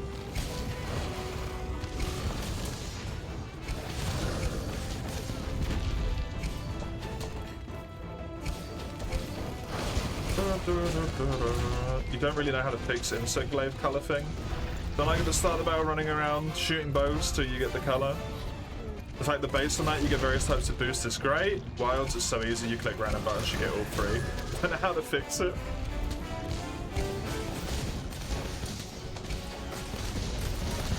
I think what would be better with Insect Glaive is if they made it so that at a baseline the moveset was a bit better. And then you automatically received your extracts for attacking the monster in appropriate spots, rather than having to send your bug out and stuff. Like if I want to get red, I have to hit a red spot with some degree of consistency a few times in a row or something. I think that would make it far more engaging, rather than being like, oh, my buffs ran out, I'm useless. Oh, I didn't hit the head. Oh, I didn't hit the head again. Oh, it fucking turned around. Right.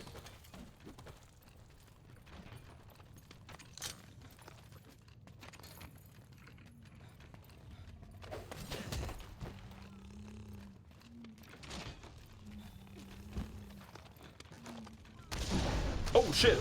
I was expecting a lifetime.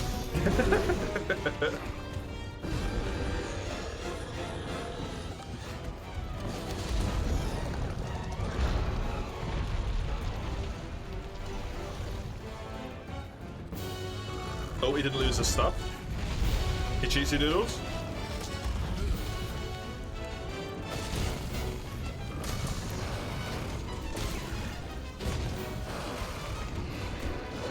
That is, after all, Nergi's lair benefit.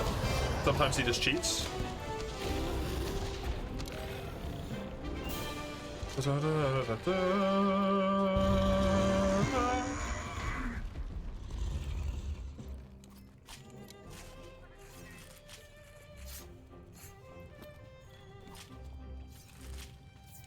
The gun doesn't load it.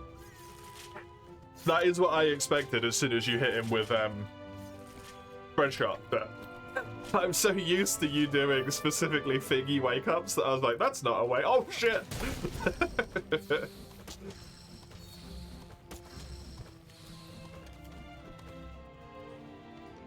He was expecting it as well.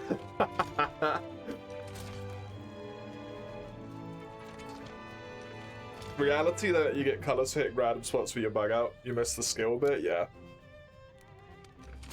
That's why I think you should be rewarded for maintaining a continuous series of attacks on, like, a specific part of a monster, right?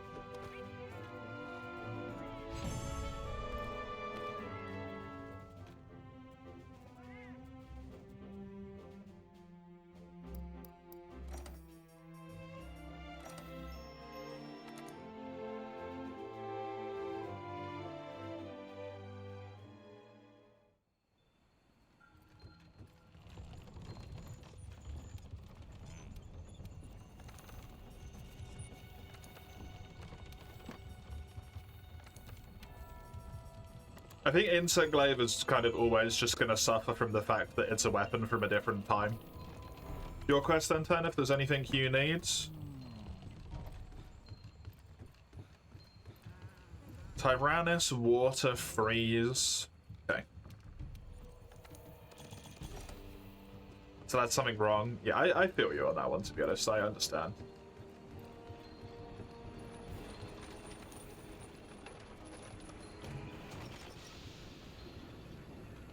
Insect Glaive has the thing where it doesn't feel like you're rewarded for gathering your essences correctly. It feels like you're punished when you don't have the essences on, and that's the wrong way around. That's not how it should be. You should be rewarded for good gameplay rather than punished for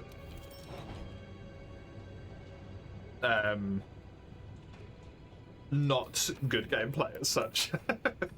The punishment for bad gameplay is the monster hits you. That's the point.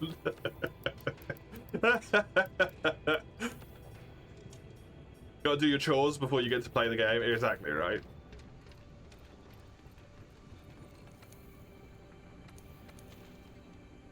Another Nergi. Do you just need Nergi? How do you balance raw damage with affinity in my head? 5% raw equals 10% affinity. What calc do I do? I just do the math. So with this weapon, I don't have true raw, so we'll just use the fake raw. I really need to get a true raw mod. It has 20% affinity. I have 626. So I have a 20% chance to do 25% more damage, which means on average, 10% of 25% is 2.5, so 5. So 5% of 642. 10% is 64.2, 5% would be 32.1 or whatever I said. I don't know. So I would need a raw damage equivalent boost equivalent to 34 raw for 20% affinity if that's what I was gaining. Just do the math. Well, what you want to look at is affinity at a baseline. If you hit an affinity hit, it's a 25% damage increase. If you have critical boost, that's either a 30%, a 35, or a 40% increase based on your level of crit boost, I believe. And then you do the math. So if you have a 100% affinity, you will always do 40% more damage.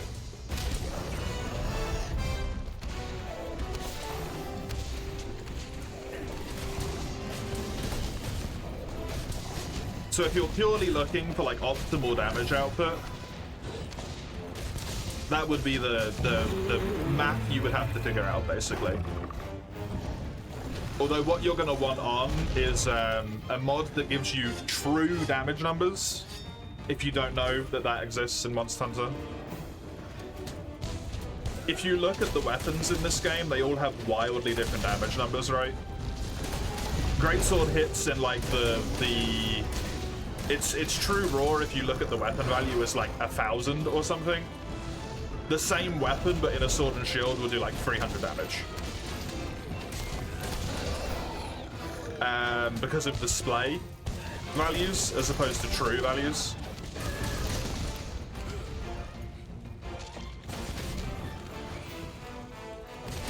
So that would be the only thing you'd have to do. In the ice mod it exists? Cool, good. I really need to get one.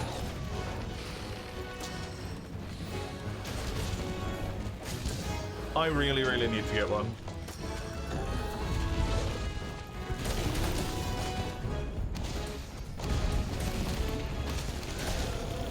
Add that to the list of things I'll probably never do until someone conveniently sends me a link to it and then I actually remember.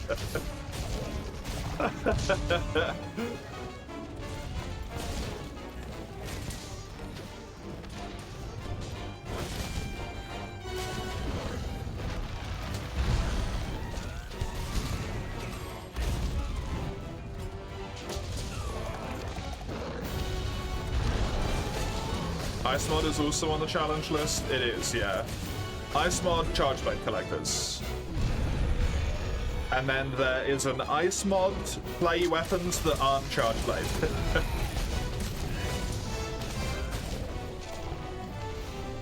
Because I'll already have done enough charge blade the charge blade collectors run. Or will have when I get to it.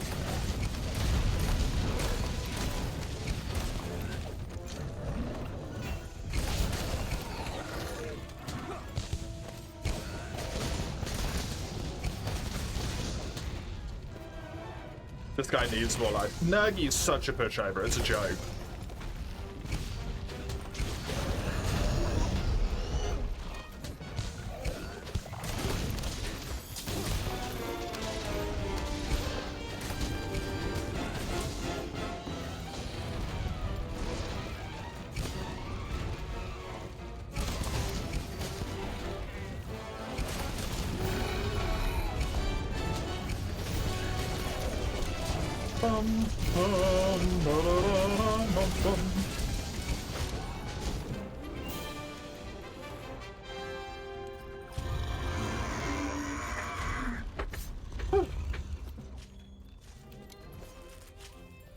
But yeah, by default, I suppose the calculation would be every 10% affinity is equal to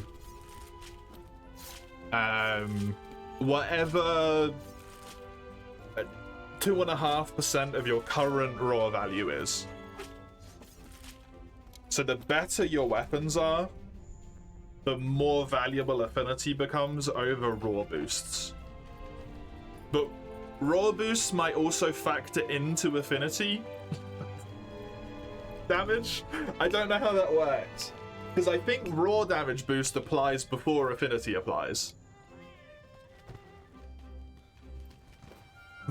That's math that I don't know. Why don't I get the ice mod already? It's great. You love it. It makes Clutch Claw less mandatory. Helps with low percent rewards. A thing you hate. You needed a gem, you couldn't find it. There's a lot of stuff that the ice mod does that I do not like, that I just kind of don't want to be privy to. The fact that it basically just decides that gun lance should work differently because it wants it to. That's not a community balance patch. That's someone's personal like gun lance balance patch, right? That they want gun lance to be different, and someone slapped it into a community balance mod. That just irks me the wrong way. I don't like that. There's a lot of bits from the ice mod that I would like to have on because I like them. But there's just bits about it here and there that irk me.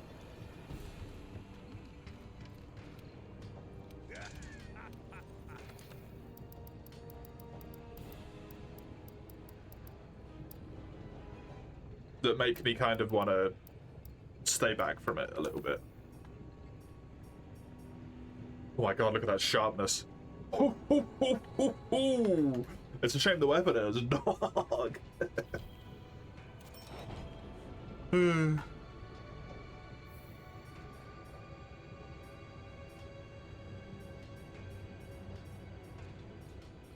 A lot of the stuff I am more than willing to do by myself. And while I definitely understand, like personally, the frustration of not getting a drop for a long time, it is annoying, right? I mean, that's kind of the point, right?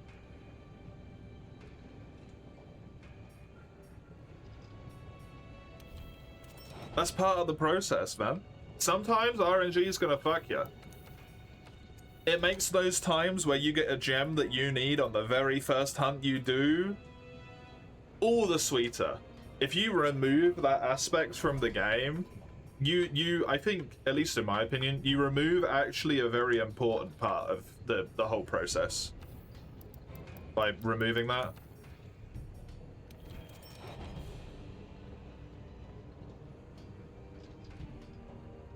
Obviously, it should never get to the point where you're hunting something 50 times and not getting a gem. That's bollocks. You are being statistically fucked at that point.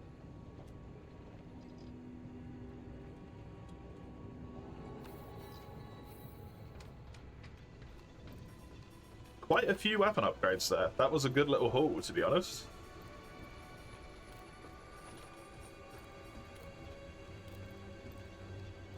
At least for me. I think it's important overall to have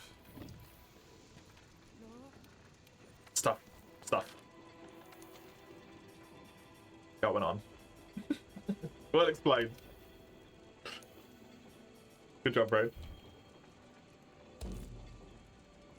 Drop rates and whatnot and all that stuff, right? The Clutch Claw thing I would really like.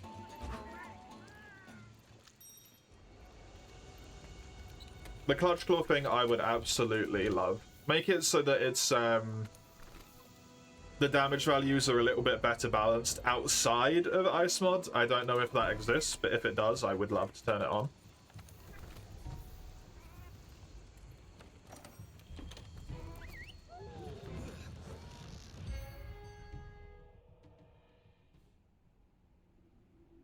But I've already got it, so like Clagger's turned off. Don't need to care about that, right? True raw values, I'm sure I can find a mod for. It's just the gun lance thing. It really... It probably bothers me more than it should, but it rubs me the wrong way, like, a lot.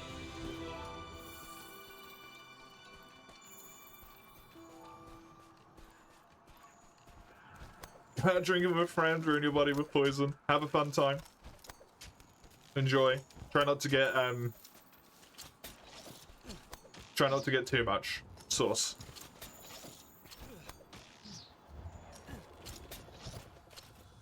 Don't die in the heat is also good. Good advice.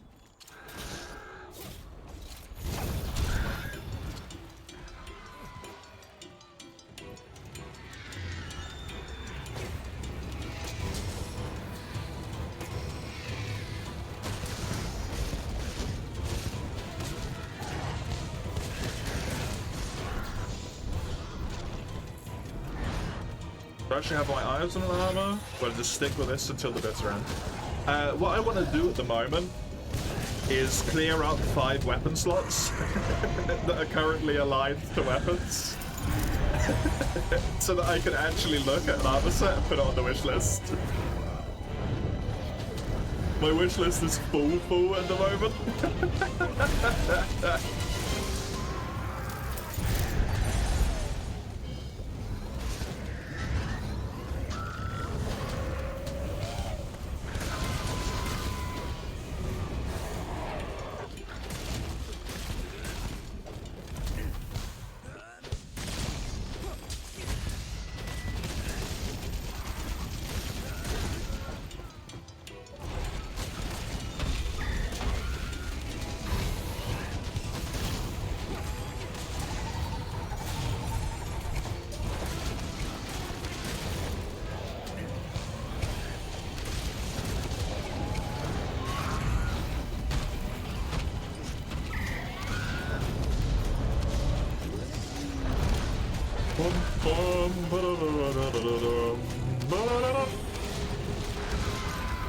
No, my bongo leaves. How dare you?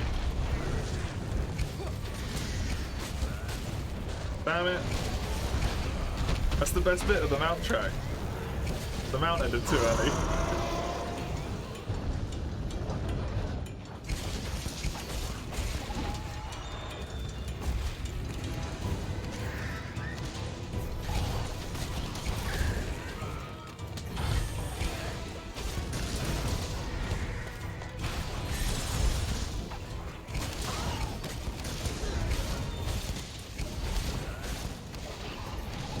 Join tomorrow. Perhaps today, Alien. Fair. Tomorrow when it's even harder. I don't know if that's gonna be it either. Hello.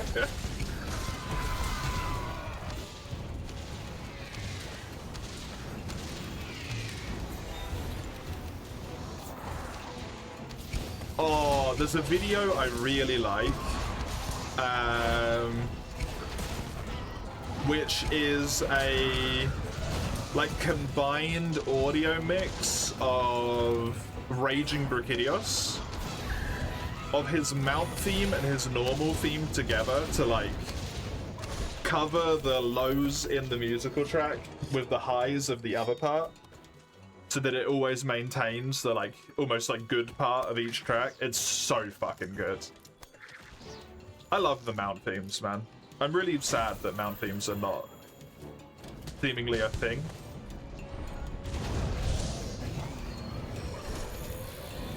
They put so much work in with World. Oh, you little shit.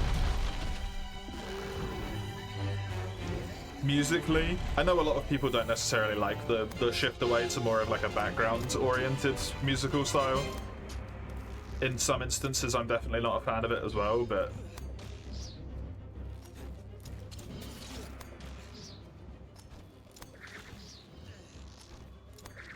You've got to give them a lot of credit for the fact that there's the normal monster theme, a chase theme, a being chased theme.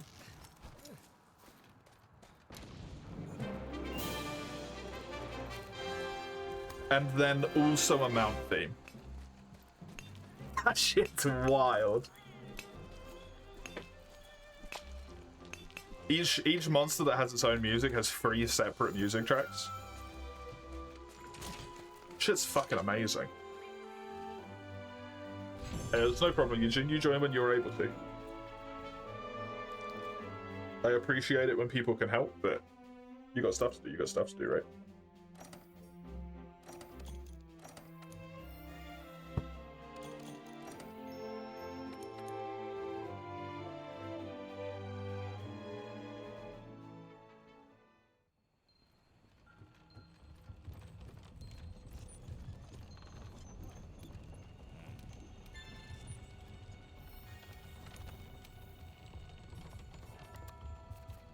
Your quest, Enten? That's a spicy quest. I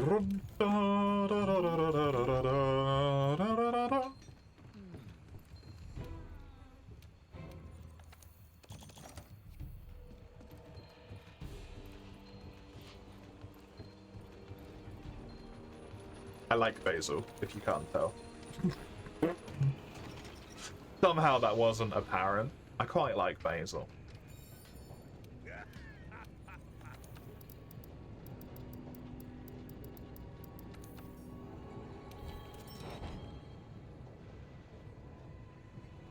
Freeze Gale is done. Do not need any more Legiana weaponry.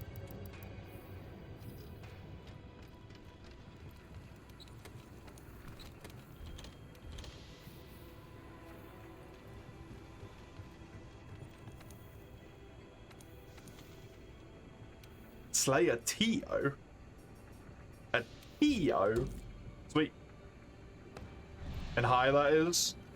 We're pretending Master Rank doesn't exist for right now to give me the emotional boost, okay? Shush shush. Shush shush. I need this. I need this, Eugene.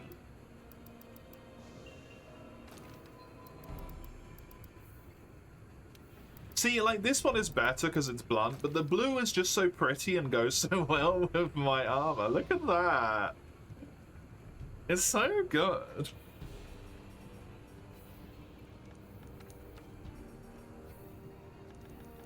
I actually really like the way this armor set looks.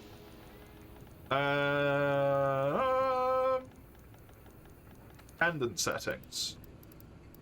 I would like to remove the pendant from this.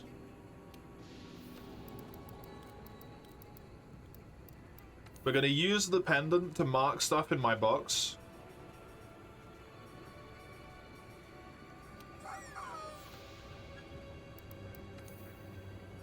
So I know where my elemental weapons are.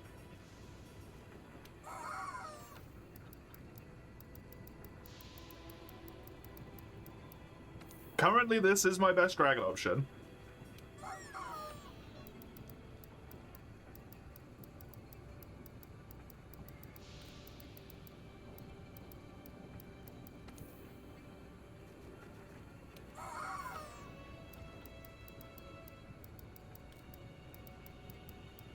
I want ice or water for...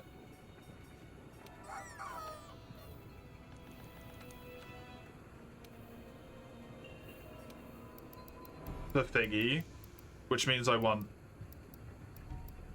I could bring dragon, actually. This has really good raw and really good sharpness. Let's bring this. Sorry, Anton, taking forever. What's that hunting horn noise? There's just a little mini hunting horn in the background, don't worry about it.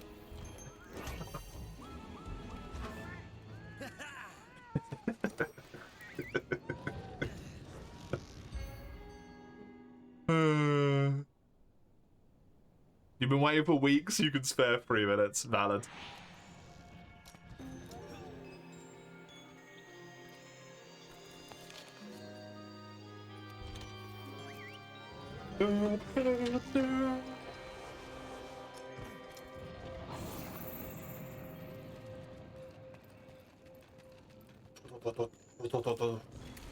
It's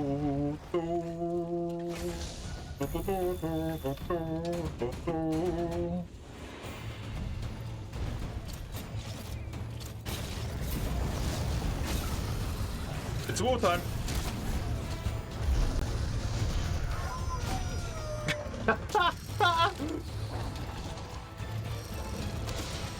I put the wrong bag on. My bag is so slow.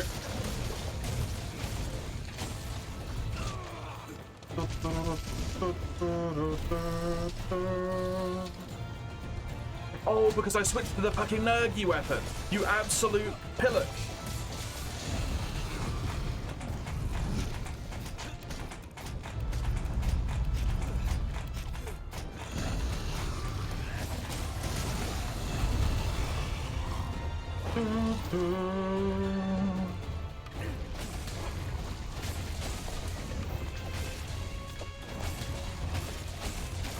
I need to make sure I do my job as the tail cutter here before enter. Because otherwise relying on slicing ammo to get tail cuts, which is kind of pretty miserable, to be honest.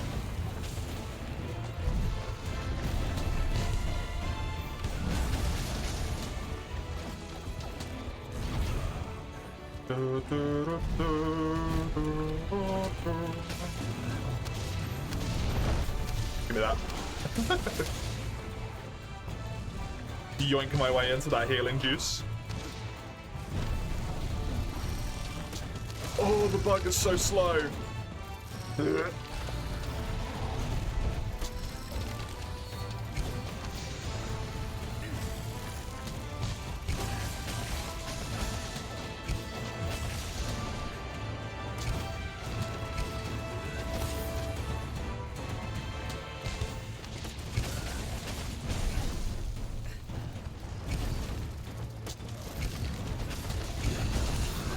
Might end up getting an accidental poison in here somehow, as well.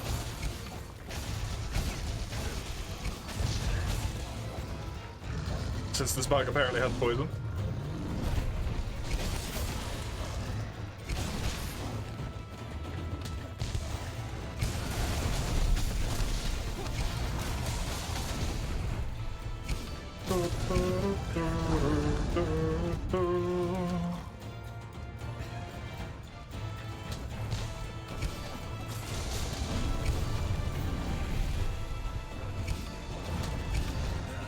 Need to get away from that.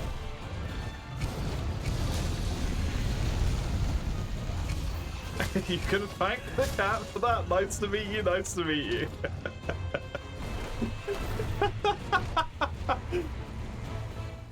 I should really give my cat poison as well, actually. That's a good shout.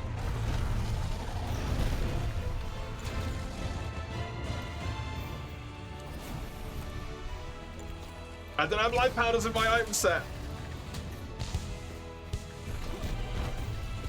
Imagine a hunting horn sound like that. Like the chicken? That would be fucking hilarious. It would be the worst. But it would also be very funny. Until you'd had them in your hunt like 5 times in a row and then you'd wish you just end.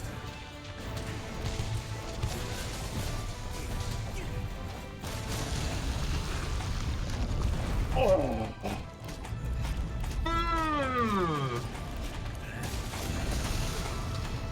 Get fucking down, Theo. Oops. I was looking at my phone. Your strongest viewer may have been stuck in the menu.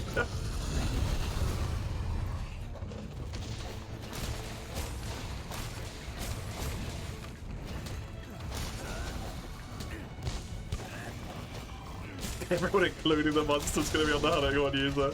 Yeah, that's the thing they don't tell you. It gives you that the negative skill from the old Monster Hunter games of Taunt. Specifically if you use that horn.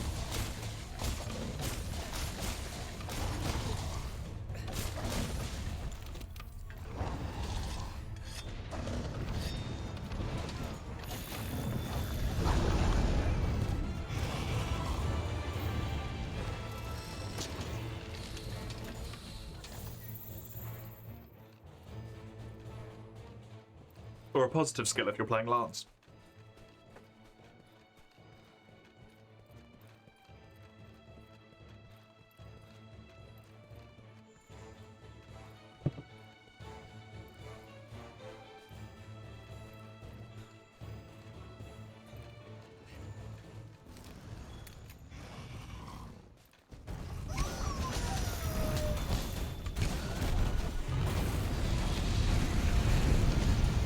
I love that it's like just the right frequency that it doesn't piss me off and it's still funny every time it happens to me.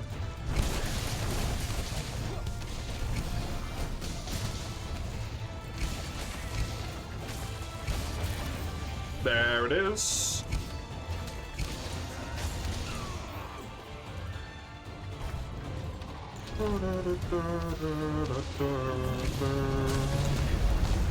I really need to get my cat a different hunting tool instead of the healing one. It makes things too easy. Maybe I should get the flashbug one because it's relatively useless. What's the it's a shock trap, right?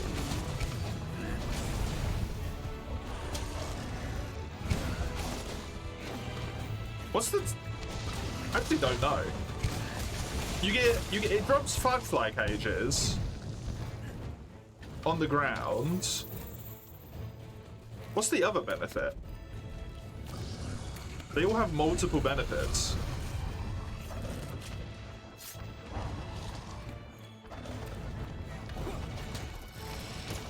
They get free usually. It puts. Does it just use flash bombs as well? Like it puts flash bombs on the ground. It just uses flash bombs of its own volition. And shock traps. I don't know.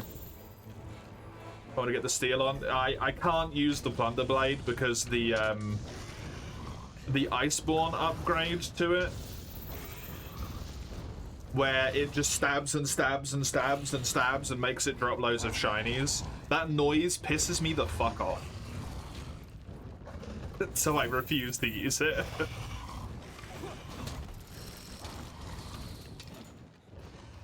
It drops loads of money shinies. It irritates the shit out of me.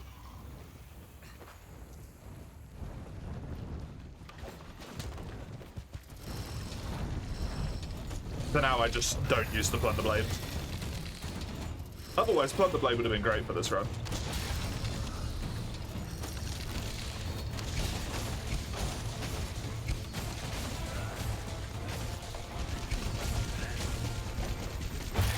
Nice, good job.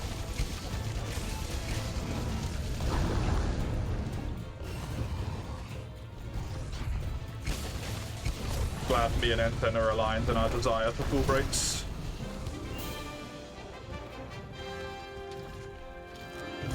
Appreciate how you're able to turn skills you've had like off in Wilds. It's really good, yeah. Really, really good.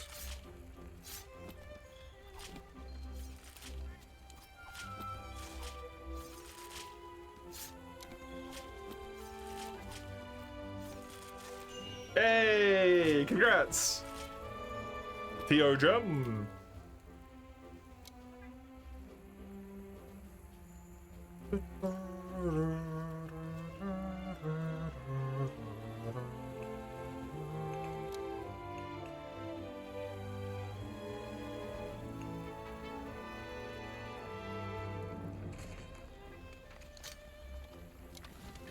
That's Theo done for you? Yo, nice. Congrats.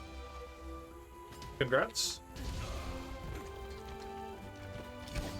The highest level wristband in Forza Horizon 6? What the hell does that mean?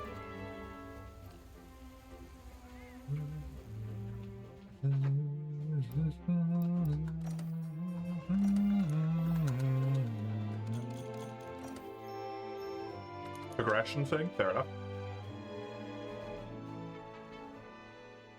Nice one.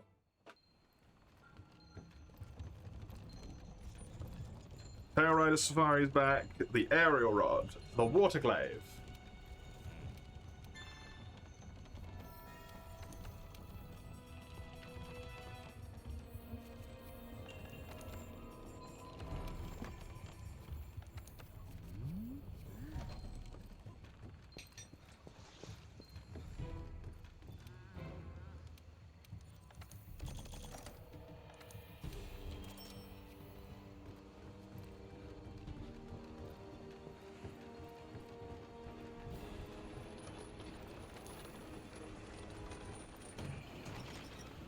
I feel so good about this, man. I feel like I'm making progress at a good pace again.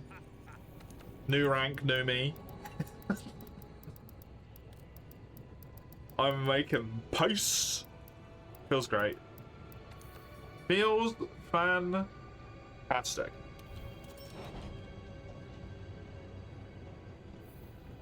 To have forward momentum on my side again. Felt like I was stagnating before. Just wasn't going anywhere. It was horrible. Horrible.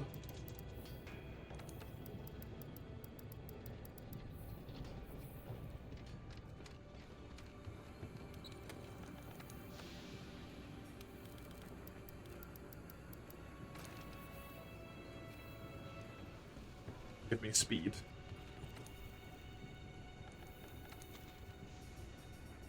Do you have a Valhazak investigation, N10?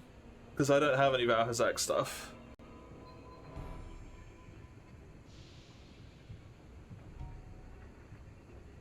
You should. Can you post one of those, please? What are the gear rules? As long as it doesn't use Xeno stuff.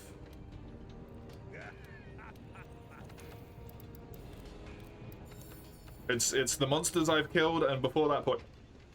So Elder Dragons, not including Xeno or Lunastra. Everything else in high rank is basically acceptable. If it can be done at 8-star or before.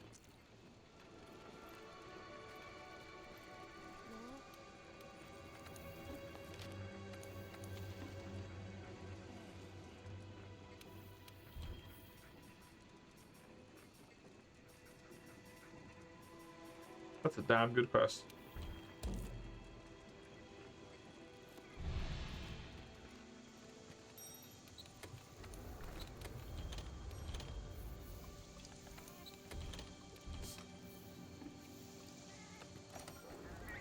I should have switched back to the fire weapon! Whoopsie. Eugene is in it. I think Eugene's been in the lobby for a wee bit, right? The swap at the tent? Nah, tent doesn't exist.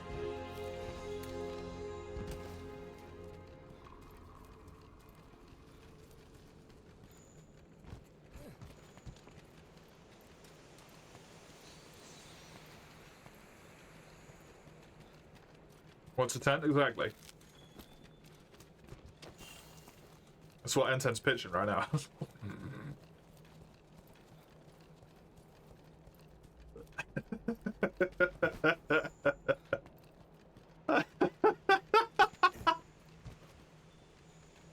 No!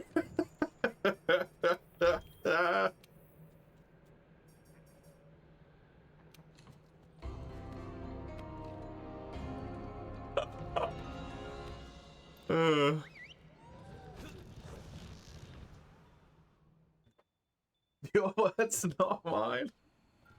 You ain't delighted though, are you, mister?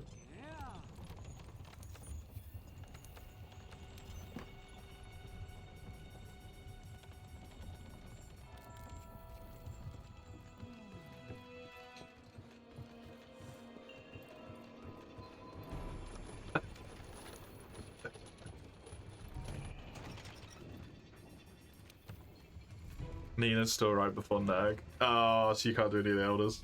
It's unfortunate.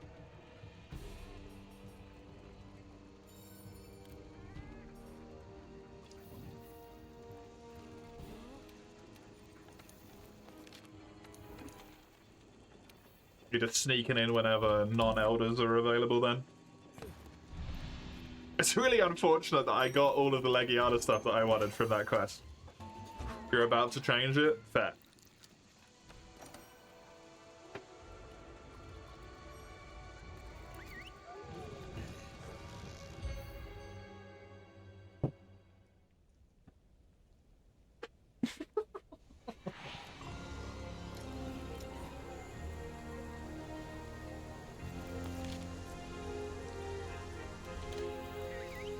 I love that I know exactly what game my partner is playing through the wall when I just suddenly hear, oh no, I fucked up.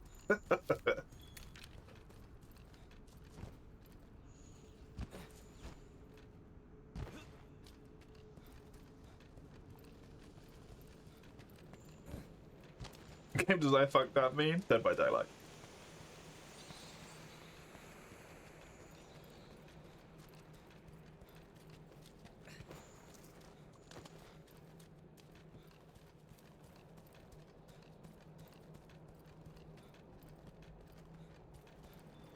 Yeah.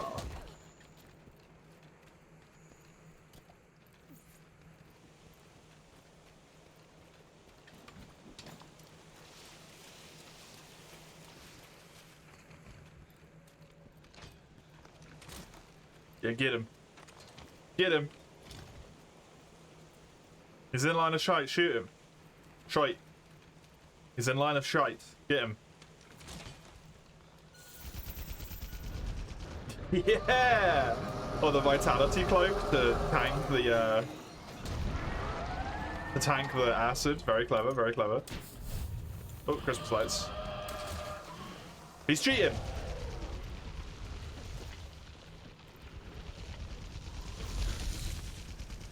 He's attacking from out of bounds. This bitch.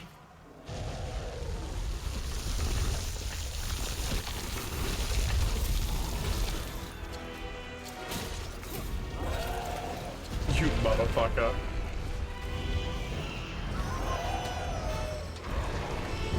It's Plessioff all over again.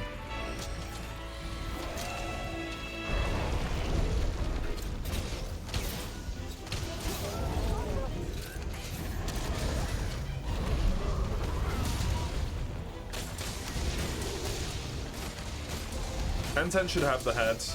I believe I can trust N10 to that. Especially with spread ammo, it's gonna absolutely fucking Shrek the thing. I need, oh! I need to get the tail cut.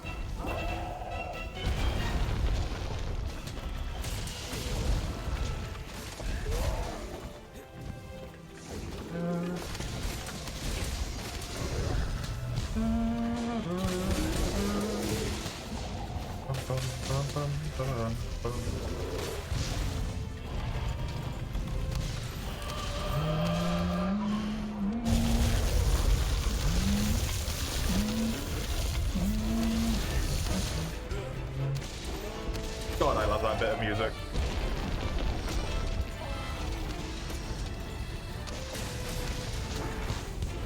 It's so nice.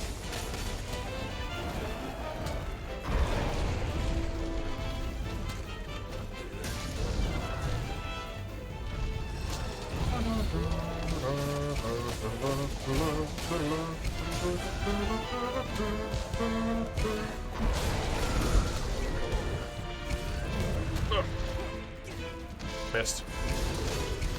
Essentially haven't done any tier 2 mofos in high yet, like the Apexes and so on. Oh, really? Just going straight to the Elders.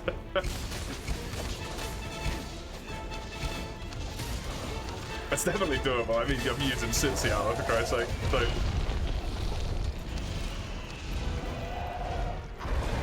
Cincy, Toby, and Jagras.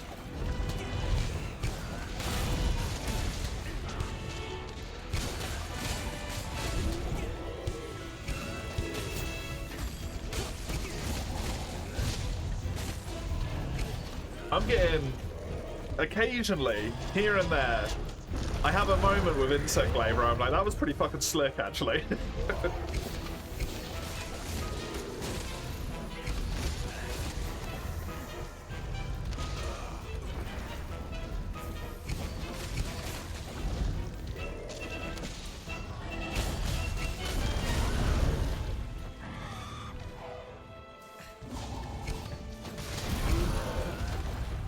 Nice.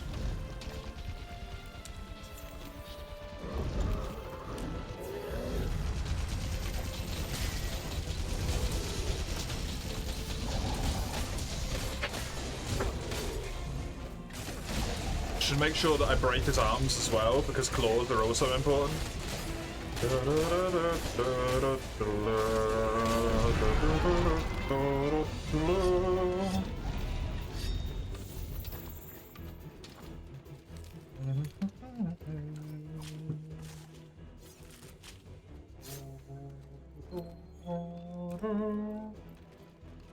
You have to reinstall true damage values. Can you send that to me, please?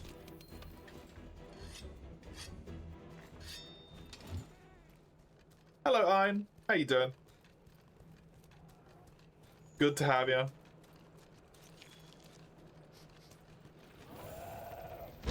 Little fucking lunatic. Did you take your PC into the shop?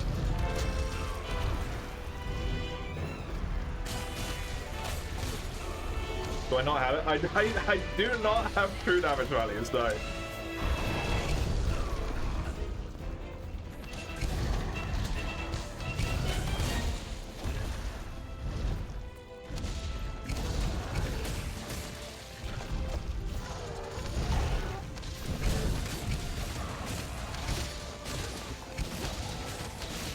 Playing multiple games at the same time to test if the PC peeps are able to fix things. Do you have it back then? Good.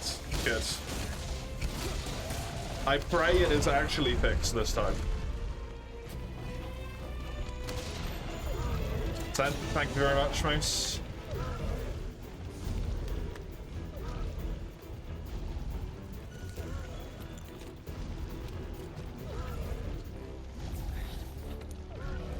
Slash J?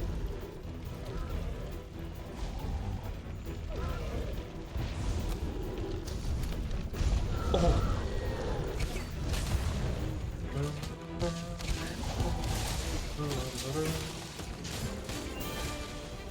I got cat for this. For you, Darkest Dungeon at the same time. I could definitely see going on at least.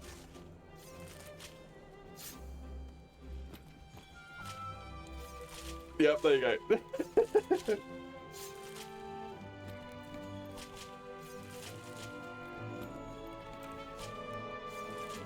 I did not get a Valhazak Carapace at all the last time I fought him, and I just got 2.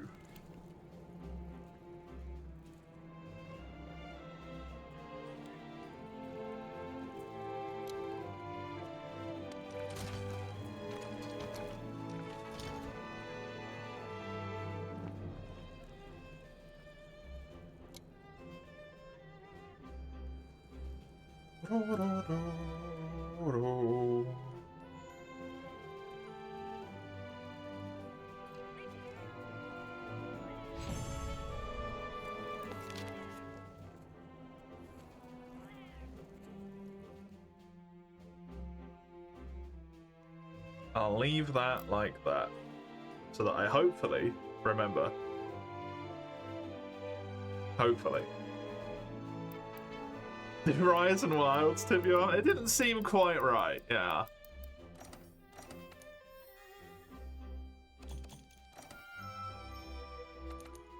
If I'm a smart cookie, I'll do it when I swap games real quick. Nah.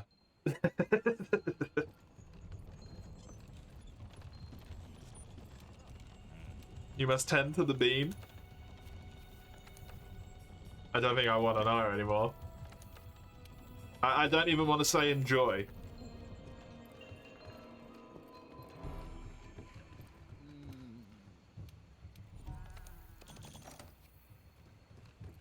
Put the zip smack down the middle of my desktop. I'll notice it. I still wouldn't, probably, to be honest.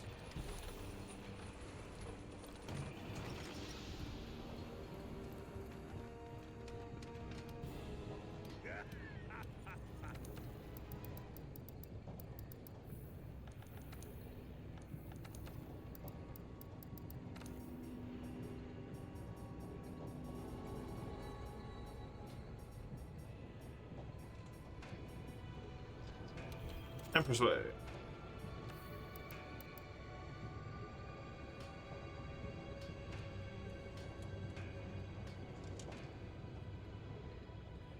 Great.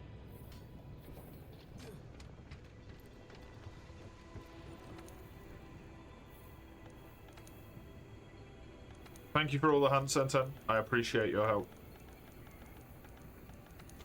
Thank you very, very much.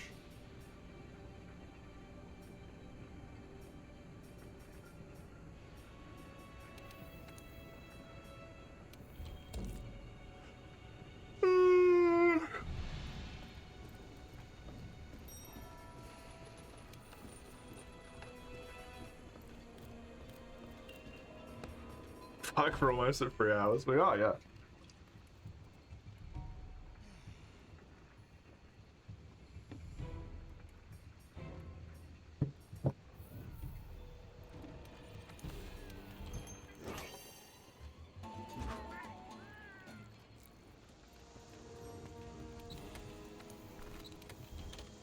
Also, it was free. I mean, that makes sense. It was probably still under warranty from the last time you took it in, right?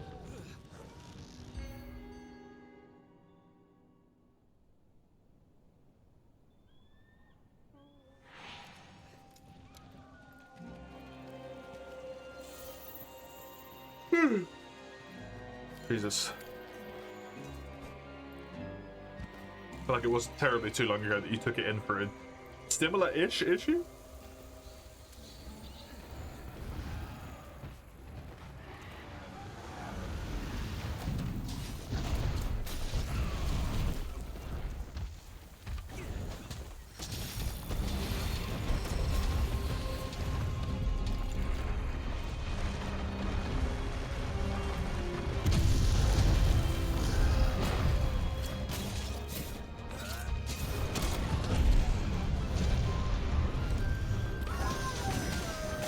Flying change there.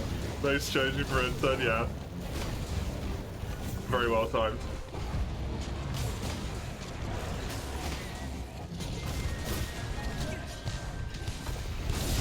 I need to get in the habit of elementally switching weapons between hunts.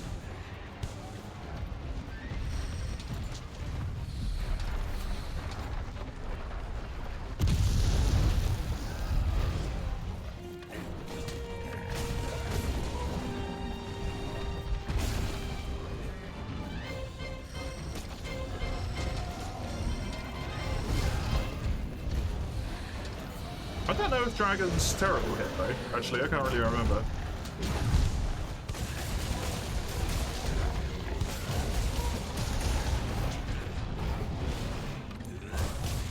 Get real lucky with these bands today. Nearly got Supernova earlier, mounted Theo out of it. Nearly got charged by Black Diablos, mounted her out of it.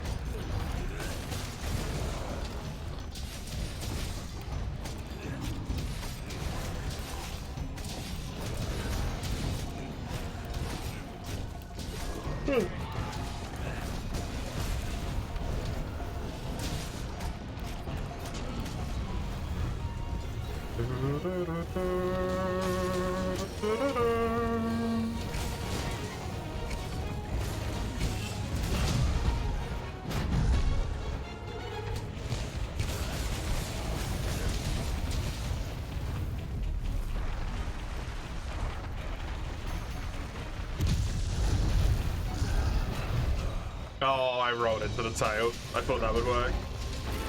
Nice horn break. That was pretty slick. Back's broken as well.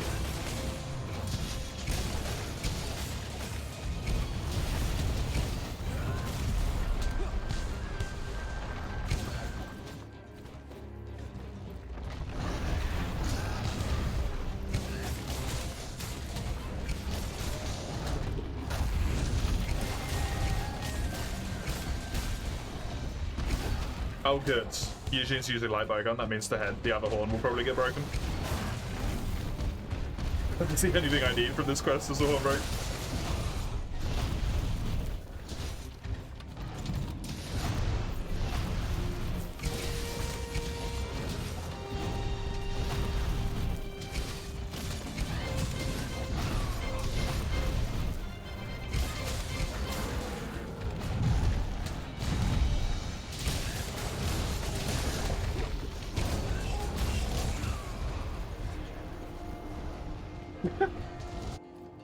Apparently I do not have enough health to survive that. While I'm slightly injured. Good to know. Greed. Killed by greed.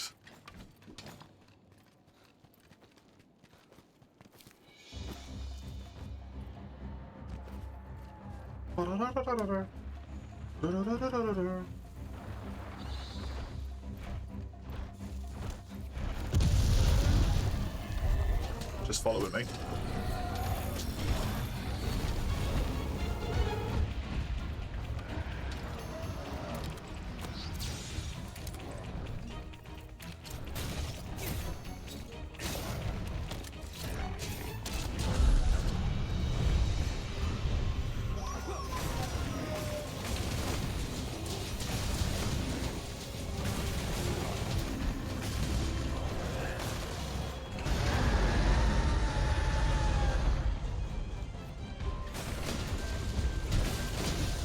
Oh, the fucking head bounces, man. I wish Insect Glaive had a better clutch claw move. Like if you fell out of that aerial clutch claw move that you can do, that it actually I just restored Mace's stamina as well, so he gets to sprint for longer because I ate a ration and it got wide range to him.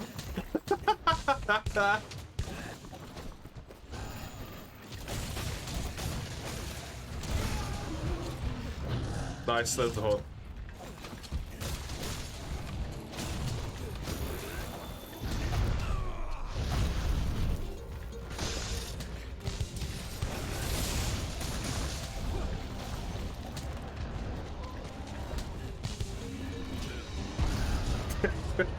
God damn it, Mace.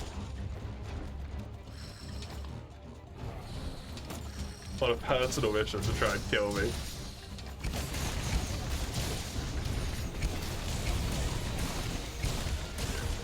Disguise it as a hunting accident.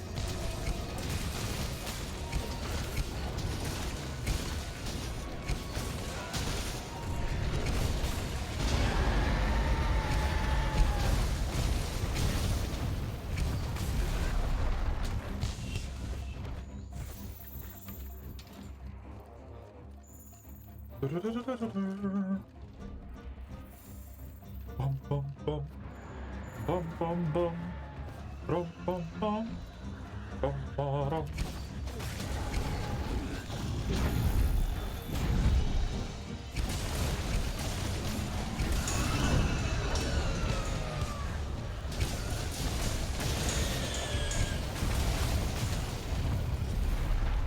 All right.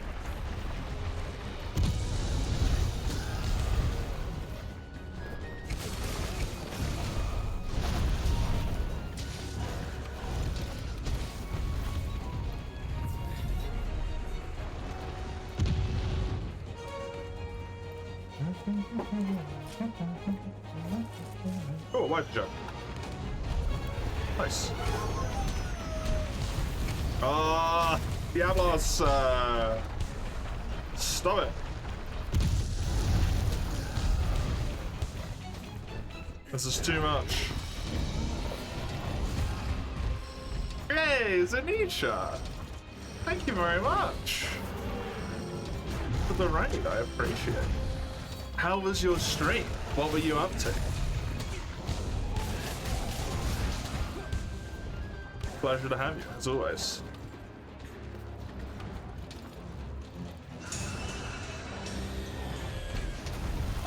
Cynicals? I feel like I'm gonna pronounce that wrong no matter which way I try and phrase that one. Welcome.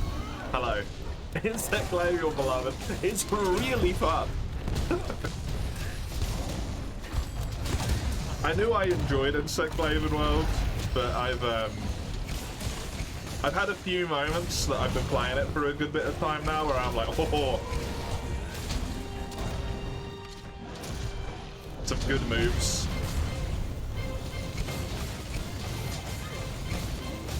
Good damn moves.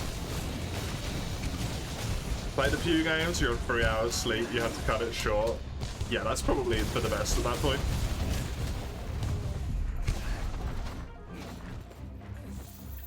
Relax. Recover. Don't kill yourself, right?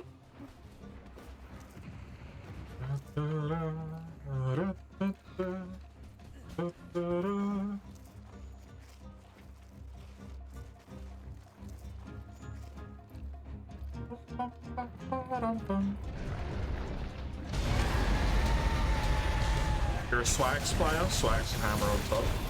Swags is great fun. Need to get some rest? Please do. Thank you very much. I appreciate it.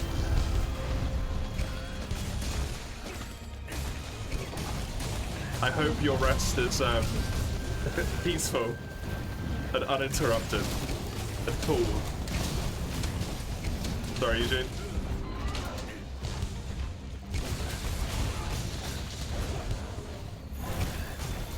Whee! Oh no. I'm in the death corridor. Thank you, Bug. Orange is not helpful right now. Appreciate even if you're just like, hey, thank you. Nice of you to say so. The lurkers are just as important.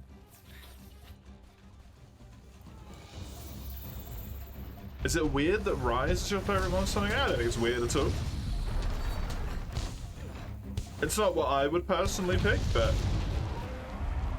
Rise has a, for the most part, at least at the current moment in time, amongst the Monster Hunter games, a relatively unique situation of being incredibly fast-paced, right? And very arcadey, precisely, compared to the other games. Like, GU is a lot more arcadey than the old games, but it's still very much an old game.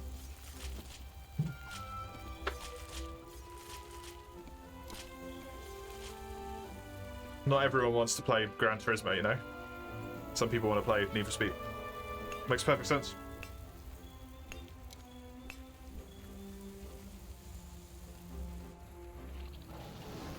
Hi, Pickle.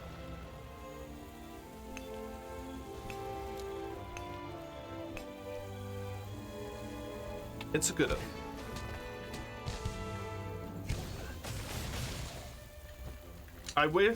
I truly, truly wish that Base Rise wasn't so poorly done. I think it would have been a lot more enjoyable if the base game was more entertaining. But Sunbreak was great. Sunbreak was fantastic.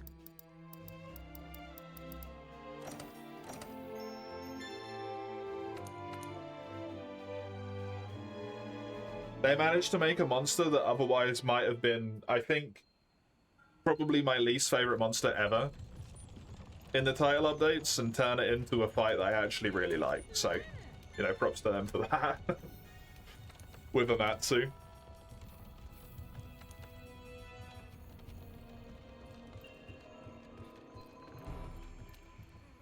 It's a spin-off, but you adore Stories. Stories is fantastic. The Stories, I haven't played 3. I've only played the free demo of 3. But excluding the copy-paste story from Stories 1 to Stories 2, where it's like almost plot point for plot point the same story a lot of the time. Frustratingly. The game is just fun. It's just enjoyable, right?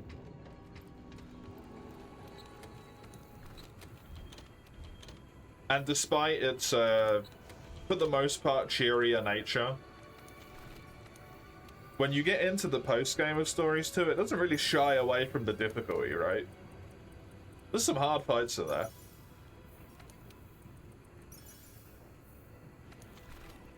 Which is nice. That they don't, like, baby you.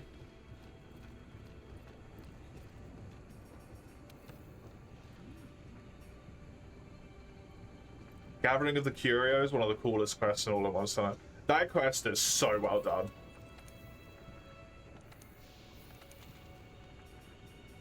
Incredibly well done. Ominous as fuck. Love it. Love that quest. So good. Don't care much for the story, you love everything else about Stories, yeah. It's kind of hilarious, and it really, like, it really, really irks me that they called the games Monster Hunter Stories. And then the fucking main monster in all 3 games is Rathalos and is called Ratha. It's stories plural, as in you're gonna tell more than one story. Not just Rathalos again. Other than that, they're great. That will irk me forever, though. I will be incensed until the end of time.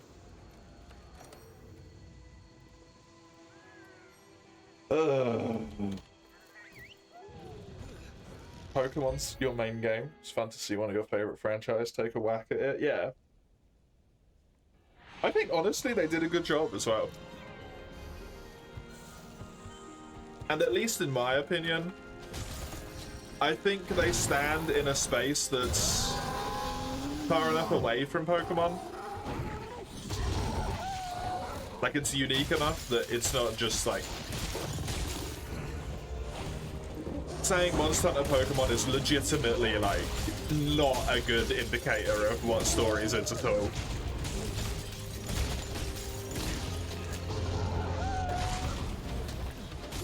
Rathalos is their favourite moneymaker. Rathalos is Monster Hunter Charizard. You know what the difference is there though? People like Charizard.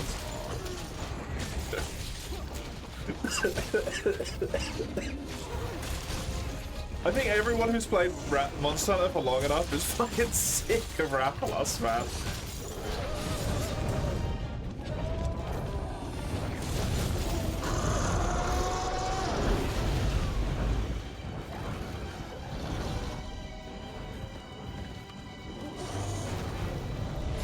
Like, Rathalos appears in a Monster Hunter trailer, the only thing it does is tell you, well, it's definitely Monster Hunter. No one's like, wah! It's fucking Rathalos, right? I'm sure someone is, but we need to send them for a psych evaluation. We need to harness that energy. If we could all enjoy Rathalos, the world would be a better place. That one guy at the presentation, yeah, called it Rathian.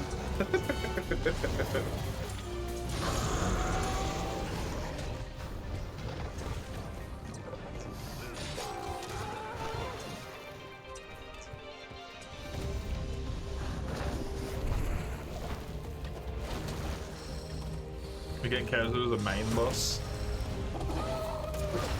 That's horrifying. Zenith Kazu.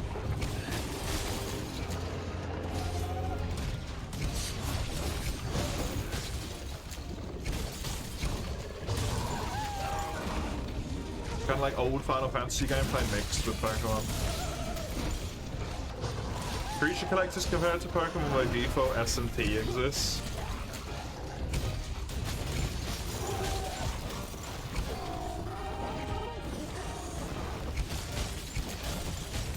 I mean, at least in my mind, because of the reputation that's been built up around SMT in my head, comparing something to SMT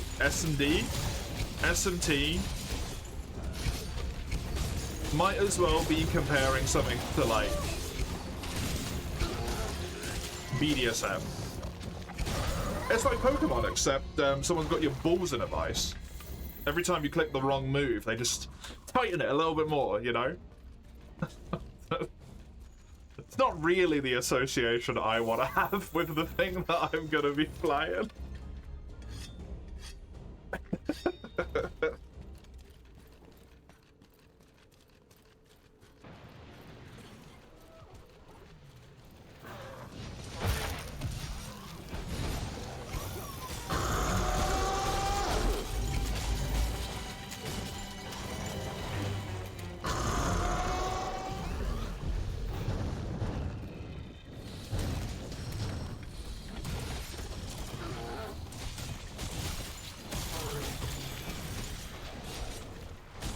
Oh, the curse, no music. Knockdown. Nice.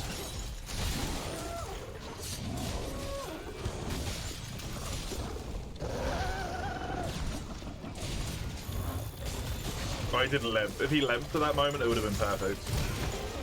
Whee!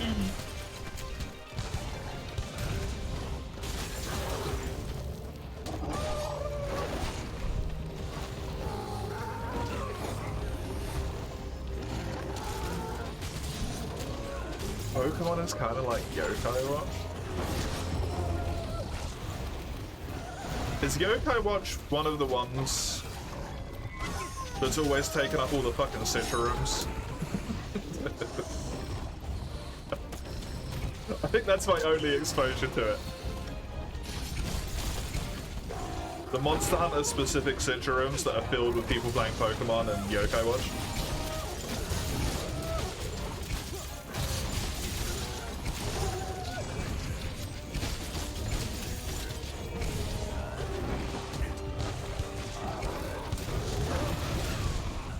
tried to be Pokemon 2 and then it died. Nintendo's favorite trick, that one.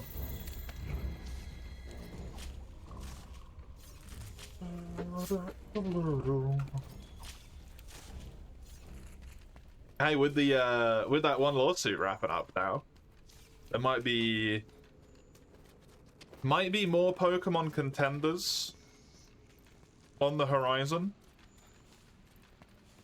And in an ideal world, an incentive for Pokemon to get their shit together and make better games. And then everyone wins.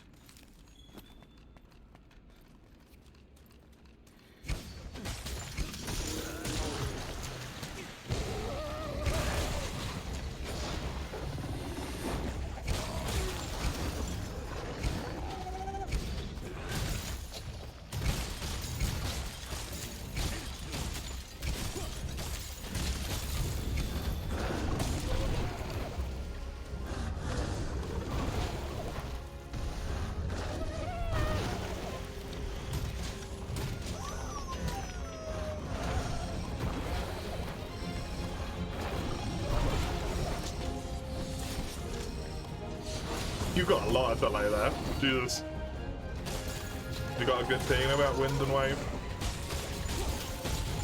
I hope for your sake that they are good.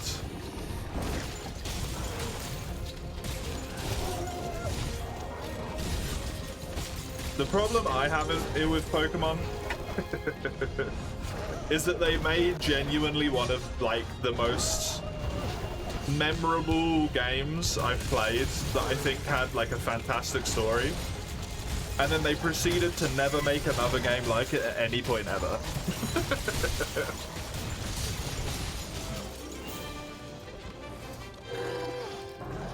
So I don't really have any interest in it anymore.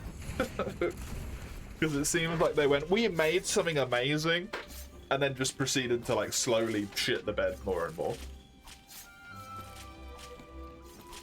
Should leave the games in the cooker for longer. 100%. Yeah. The hate towards Gen 5 was ridiculous. Yeah, everyone hated Gen 5, and it's just like the best one. It's genuinely just been, at least for me, in my opinion, it's been all downhill ever since. There's maybe some like blips up here and there, but I think overall it's just been downhill since Gen 5. Skill issue?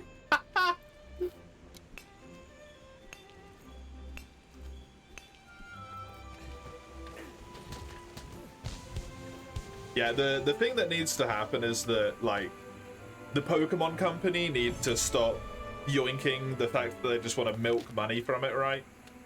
And Game Freak needs to be allowed to design a game for longer than half a year while they're trying to ship it.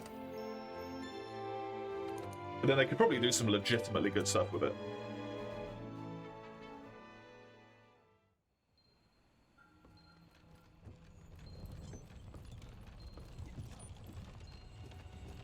You know what it makes me think of, actually? I was thinking about this the other day, because I was playing the, a little bit of the TCG with a friend on Tabletop Sim. The switchover that happened to when all the battles were like 3D rendered and stuff, it feels a lot like this won't make sense to the younger people. It feels a lot like the older consoles time, where we went from things being pixel art and similar like art styles, where people are putting a lot of effort into make an art style that works on the specific console in any way, shape, or form, and it's very stylized, right? So when everything just became like homogenized, melted butter dog shit on the N64.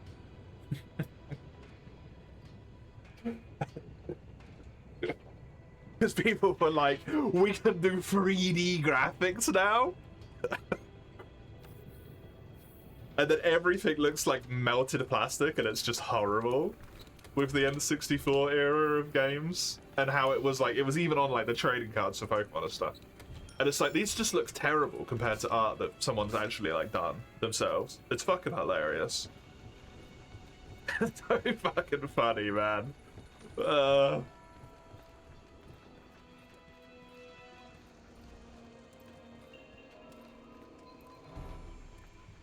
Hang on, anything they release, the other half love anything, regardless of what they do. Yeah, exactly. It's terrible. They can't get like good qualitative feedback to actually improve their games. Not that I think the Pokemon Company would let them anyway, but yeah. Game Freak's new non-Pokemon game looks decent. Is it published by Game Freak or published by the Pokemon Company? Because I reckon Game Freak has the capacity to make legitimately good games. I don't doubt it. I mean, Black and White are a fantastic example, right? They're fucking fantastic. But I think the Pokemon Company breathing down their necks as a publisher to like force release things makes everything they do so much worse. I don't know if 4 gold is fantastic. I need that. Unfortunately, I will need that tomorrow in regards to Monster Hunter. I'm done with Monster Hunter for today. If you were just here for Monster Hunter, thank you very much for being here. I appreciate it. More Monster Hunter will be tomorrow. You can see when on that link there, if you so care. Otherwise, I am going to go on break for about 3-4 minutes or so. Just get myself a drink refill, go to the loo, have a snack, all that sort of stuff, right? And then I'll be back with some Katana Zero in a wee bit. See you in a sec.